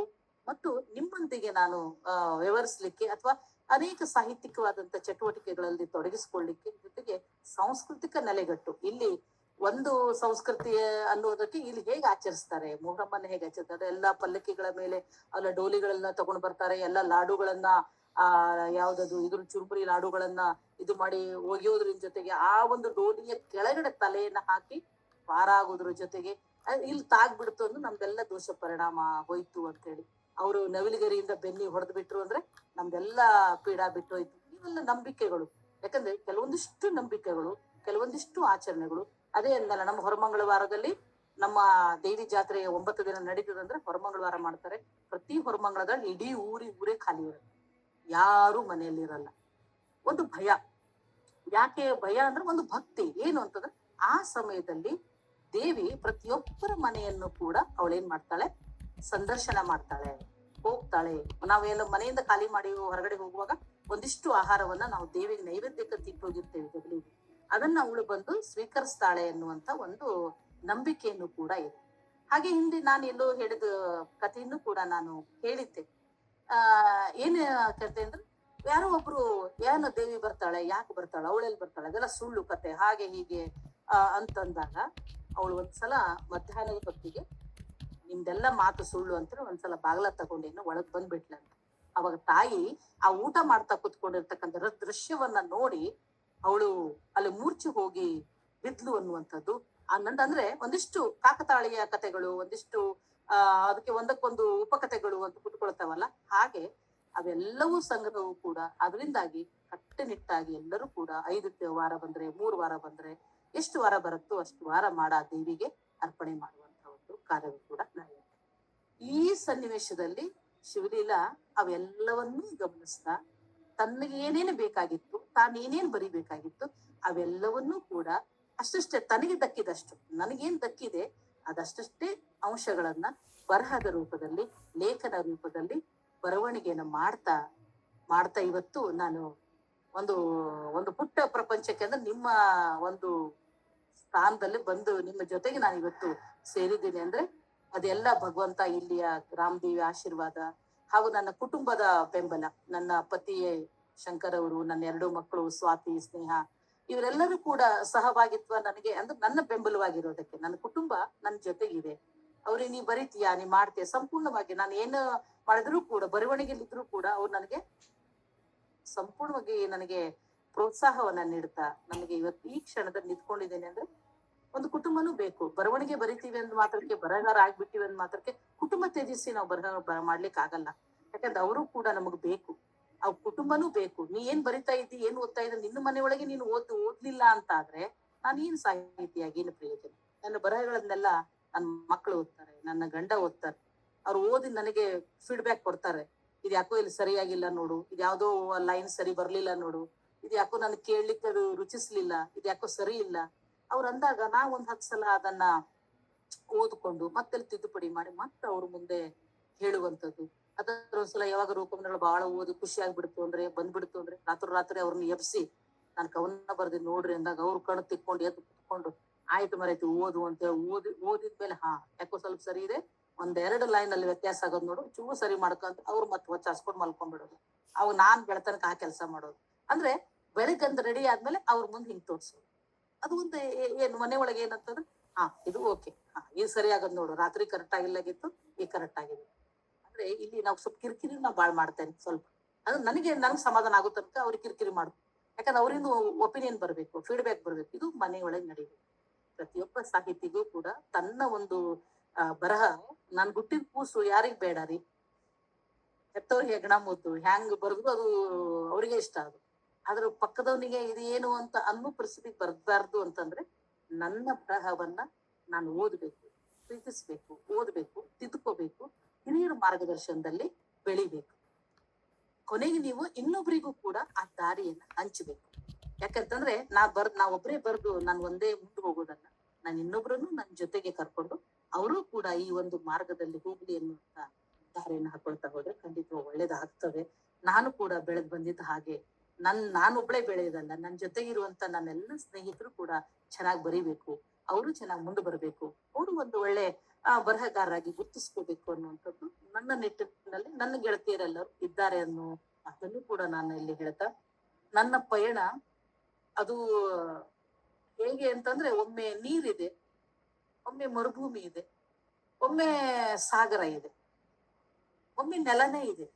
ದೋಣಿ ನನಗೆ ಹೇಗೆ ಅದನ್ನ ದಾಟಿಸ್ಕೊಂಡು ಹೋಗ್ತೀನಿ ಅನ್ನೋದು ಅದೊಂದು ನಮ್ಗೊಂದು ಸವಾಲಾಗಿರುತ್ತೆ. ಹಾಗಾಗಿ ಇದು ಬರವಣಿಗೆ ಅನ್ನುವಂಥದ್ದು ನಮ್ಮೆಲ್ಲರಿಗೂ ಏನು ಅಂತಂದ್ರೆ ಅದು ಅಕ್ಷಯ ಪಾತ್ರೆ ಅಂತಾನೆ ಹೇಳೋಕ್ಕಾಗಲ್ಲ. ಯಾಕಂದ್ರೆ ಅದಕ್ಕಿಂತ ಮಿಗಿಲಾಗಿ ನಾವೀಗ ಸಿದ್ಧವಾಗ್ಬೇಕು ಅನ್ನುವಂಥ ಮಾತನ್ನ ಖಂಡಿತವಾಗೂ ಹೇಳಲಿಕ್ಕೆ ಇಷ್ಟಪಡ್ತೇನೆ ನಿಮ್ ಮುಂದೆ. ಮೇಡಮ್, ಈಗ ನಾವೆಲ್ಲರೂ ಸೇರಿ ನಿಮ್ಮ ಕ್ಲಾಸಿಗೆ ಬರ್ಬೇಕು ಅಂತ ಡಿಸೈಡ್ ಮಾಡಿದೀವಿ. ನಿಮ್ಮ ಸ್ಕೂಲಿಗೆ ನಾವೆಲ್ಲ ಸೇರ್ಕೊಳ್ಳೋ ಎಲ್ಲಾ ಪ್ಲಾನ್ ಇದೆ. ಖಂಡಿತ ಬನ್ನಿ ಮೇಡಮ್, ಬನ್ನಿ. ಬಹಳ ಅದ್ಭುತವಾಗಿ ಮಾತನಾಡಿದ್ರಿ. ಒಂದು ಸ್ಟೋರಿ ಅನ್ನೋದು ಬರಹಗಾರನ ಸೋಲ್ ಅನ್ನುವಂತಹ ಮಾತಿಗೆ ನೀವು ಪುಷ್ಟಿಯನ್ನ ಕೊಟ್ಟಿದ್ದೀರಿ. ಹಾಗೇನೆ ಒಂದು ಮಾತು ಮೇಡಮ್, ನಾನು ಒಂದ್ ಕಡೆ ಇದು ಕವಿತೆಗಳನ್ನು ಕಳಿಸಿದ್ದೇನೆ. ಒಂದ್ಸಲ ರಿಜೆಕ್ಟ್ ಆಗಿ ಬಂದಿತ್ತು, ನಿಮ್ದು ಸರಿ ಇಲ್ಲ ರೀ ಅಂತ ಬಂತು.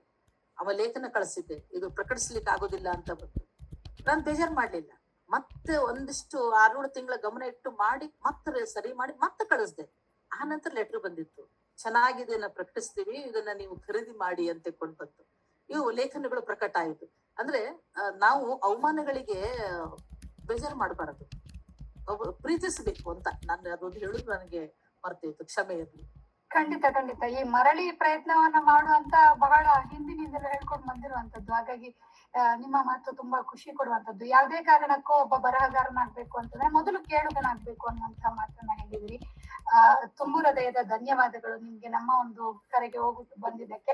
ಇದ್ರ ನಡುವೆ ಉತ್ತರ ಕನ್ನಡದ ಮತ್ತೊಬ್ಬ ಅದ್ಭುತ ಬರಹಗಾರರಾಗಿರುವಂತಹ ರಿಸರ್ಚರ್ ಆಗಿರುವಂತಹ ಶಿವಾನಂದ ಕಳ್ವೆ ಅವರು ನಮ್ ಜೊತೆಗಿದ್ದಾರೆ. ಸರ್, ನೀವು ಜಾಯ್ನ್ ಆಗಿರೋದು ತುಂಬಾ ಖುಷಿ ಆಯ್ತು. ಮುಂದಿನ ದಿನಗಳಲ್ಲಿ ಖಂಡಿತ ಒಬ್ಬ ಸ್ಪೀಕರ್ ಆಗಿ ಅವರು ಕೂಡ ನಮ್ ಜೊತೆಗೆ ಇರ್ತಾರೆ ಅನ್ನುವಂತಹ ಒಂದು ಆಶಯ. ಅದ್ಭುತ ಬರಹಗಾರರು, ಉತ್ತಮ ವಾಗ್ಮಿಗಳು, ಆಮೇಲೆ ಪರಿಸರದಲ್ಲಿ ತುಂಬ ಜೀವನವನ್ನ ಕಂಡುಕೊಳ್ತಕ್ಕಂತ ನನ್ನ ಪ್ರೀತಿಯ ಸಹೋದರ ಆದ್ರೂ ತಪ್ಪಾಗಲಿಕ್ಕಿಲ್ಲ. ನಮಸ್ತೆ ಸರ್. ಖಂಡಿತ. ಹಾಗೇನೆ ನಾಗರಾಜ್ ಪಂಡಿತ್ ಅವರು ಕೂಡ ಇದ್ರು. ಬಹಳ ತುಂಬಾ ಸಂತೋಷ ಎಲ್ರು ಜಾಯಿನ್ ಆಗಿರೋದಕ್ಕೆ. ಸೊ ಸಮಯದ ಅಭಾವ ಇರೋದ್ರಿಂದ ಜಾಸ್ತಿ ಹೊತ್ತು ನಾವು ಮುಂದೂಡೋದಕ್ಕೆ ಆಗ್ತಾ ಇಲ್ಲ. ಬಟ್ ಇನ್ ಕೇಸ್ ಮೇಡಮ್ ಅವರು ಮಾತಾಡಿದ್ರಲ್ಲಿ ಅಥವಾ ಬರವಣಿಗೆಯ ಬಗ್ಗೆ, ಸ್ವಗ್ರಾಮ್ ಬಗ್ಗೆ ನಿಮ್ಗೆ ಯಾವ್ದೇ ರೀತಿಯಾದಂತಹ ಕ್ವಶನ್ ಇದ್ರೆ 1-2 ನಿಮಿಷಗಳ ಕಾಲಾವಕಾಶ ಇದೆ. ಯಾರ್ ಬೇಕಾದ್ರೂ ನಿಮ್ಮ ಆಡಿಯೋನ ಆನ್ ಮಾಡಿಬಿಟ್ಟು ದಯವಿಟ್ಟು ಪ್ರಶ್ನೆಗಳಿದ್ರೆ ಕೇಳಿ. ಮೊಟ್ಟ ಮೊದಲನೇದಾಗಿ ಮೇಡಮ್ ನಾನೇ ಕೇಳ್ತೀನಿ. ನನ್ಗೆ ಬಹಳ ಕುತೂಹಲವಂತ ಒಂದು ವಿಚಾರ ಏನಂತಂದ್ರೆ, ನೀವು ಸಿದ್ಧಿ ಜನಾಂಗದ ಬಗ್ಗೆನೋ ಅಥವಾ ಹೊನ್ನಾವರ ಅನ್ನೋದು ಹೊನ್ನಾಪುರ ಆಗಿತ್ತು ಅನ್ನೋದ್ರ ಬಗ್ಗೆನೋ ಸಾಕಷ್ಟು ವಿಚಾರಗಳನ್ನ ಬರ್ದಿದ್ದೀರಿ. ಹೀಗೆ ಬರಿಬೇಕಾದ್ರೆ ನೀವು ಖಂಡಿತವಾಗೂ ರಿಸರ್ಚ್ ಮಾಡಿರ್ತೀರಿ. ಆ ಪ್ಲೇಸ್ ಗಳಿಗೆ ಹೋಗಿ ಬರ್ದಿದ್ರ ಅಥವಾ ನೀವು ಯಾರನ್ನಾದ್ರೂ ಕೇಳಿ ಬರ್ದಿರುವಂತದ್ದ? ಖಂಡಿತ. ಇದ್ರೊಳಗೆ ನಾನು ಕೆಲವೊಂದು ಪ್ಲೇಸಿಗೆ ನಾನು ಹೋಗಿದ್ದೀನಿ, ಎಲ್ಲಾ ಪ್ಲೇಸಿಗೂ ಅಲ್ಲ, ಕೆಲವೊಂದು ಪ್ಲೇಸಿಗೆ ಅಂತ ನೀವೇನು ಹೇಗೆ ಹೇಳಿದ್ರಿ. ಕೊನೆಯದಾಗಿ ವಂದನಾರ್ಪಣೆ ಮಾಡುವಂತಹ ಸಮಯ. Mahesh sir, over to you. ನಮಸ್ಕಾರ ಸ್ನೇಹಿತರೆ. ಮೊನ್ನೆ ತಾನೇ ಸ್ವಗ್ರಾಮಕ್ಕೆ 3 ವರ್ಷ ತುಂಬಿತು. ಈ ದಿವಸ ಇಂಥ ಒಂದು ಬರಹಗಾರರ ಭೇಟಿ ಅನ್ನುವಂತ ಒಂದು ಹೊಸ ಸೀರೀಸ್ ಅನ್ನ ಶುರು ಮಾಡಿದ್ವಿ. ಇದರ ಚೊಚ್ಚಲ ಮಾತುಕತೆಯನ್ನ ನಮ್ಮ ಇಂದಿನ ವಿಶೇಷ ಅತಿಥಿಯಾದಂತ ಶ್ರೀಮತಿ ಶಿವಲೀಲಾ ಹುಣಸಗಿ ಅವರು ಇಷ್ಟೊಂದು ಅಚ್ಚುಕಟ್ಟಾಗಿ ಚೆನ್ನಾಗಿ ನಡೆಸ್ಕೊಟ್ಟಿದ್ದಾರೆ. ನೀವು ಕೇಳಿದ್ರಲ್ಲ, ಅವರು ನಾವು ಕೇಳಿದ್ದು ಬರಹಗಾರ್ತಿಯ ಜೀವನದ ಪಯಣ ಅಂತ. ಅವರು ತಮ್ಮ ಕಥೆಯನ್ನು ಶುರು ಮಾಡಿದ್ರು, ತಮ್ಮ ಊರಿನ ಸುತ್ತಮುತ್ತಲಿನ ಚಿತ್ರಣ ಕಟ್ಟಿಕೊಟ್ರು.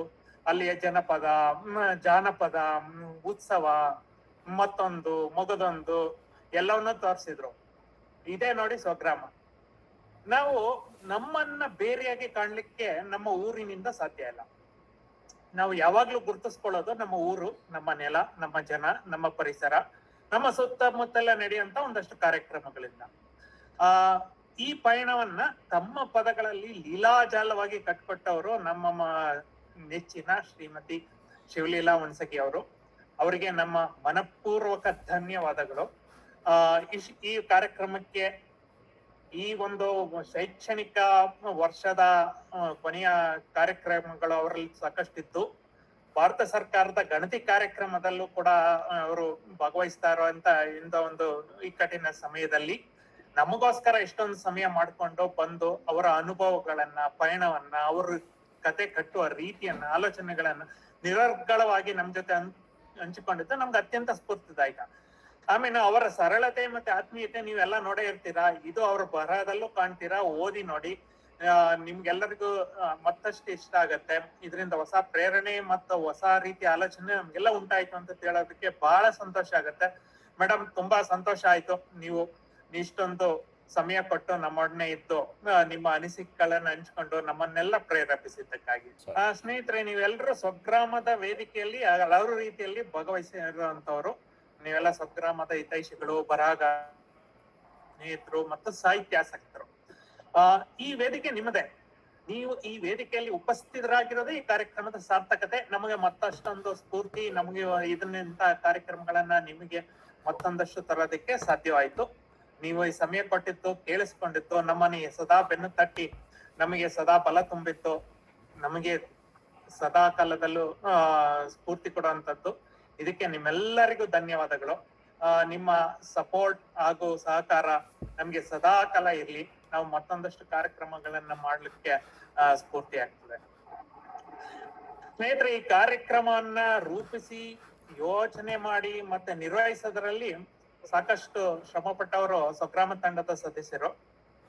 ನಮ್ಮ ಸ್ವಗ್ರಾಮದ ಉತ್ಸಾಹದ ಚಿಲುಮೆ ಮತ್ತೆ ಎಲ್ಲಾ ಕ್ರಿಯೇಟಿವ್ಸ್ ನ ಕರ್ತೃ ಪೂರ್ಣಿಮಾ. ನಮ್ಮ ಸ್ವಗ್ರಾಮದ ಕಾರ್ಯಕ್ರಮಗಳ ಹಿಂದಿನ ಶಕ್ತಿ ನಮ್ಮ ಸೋಮಶೇಖರ್, ಹಾಗೂ ಇತ್ತೀಚೆಗೆ ನಮ್ಮ ಜೊತೆಗೂಡಿದಂತ ತಾರಾ ಅವರು. ಇವರೆಲ್ಲರಿಗೂ ಧನ್ಯವಾದಗಳು.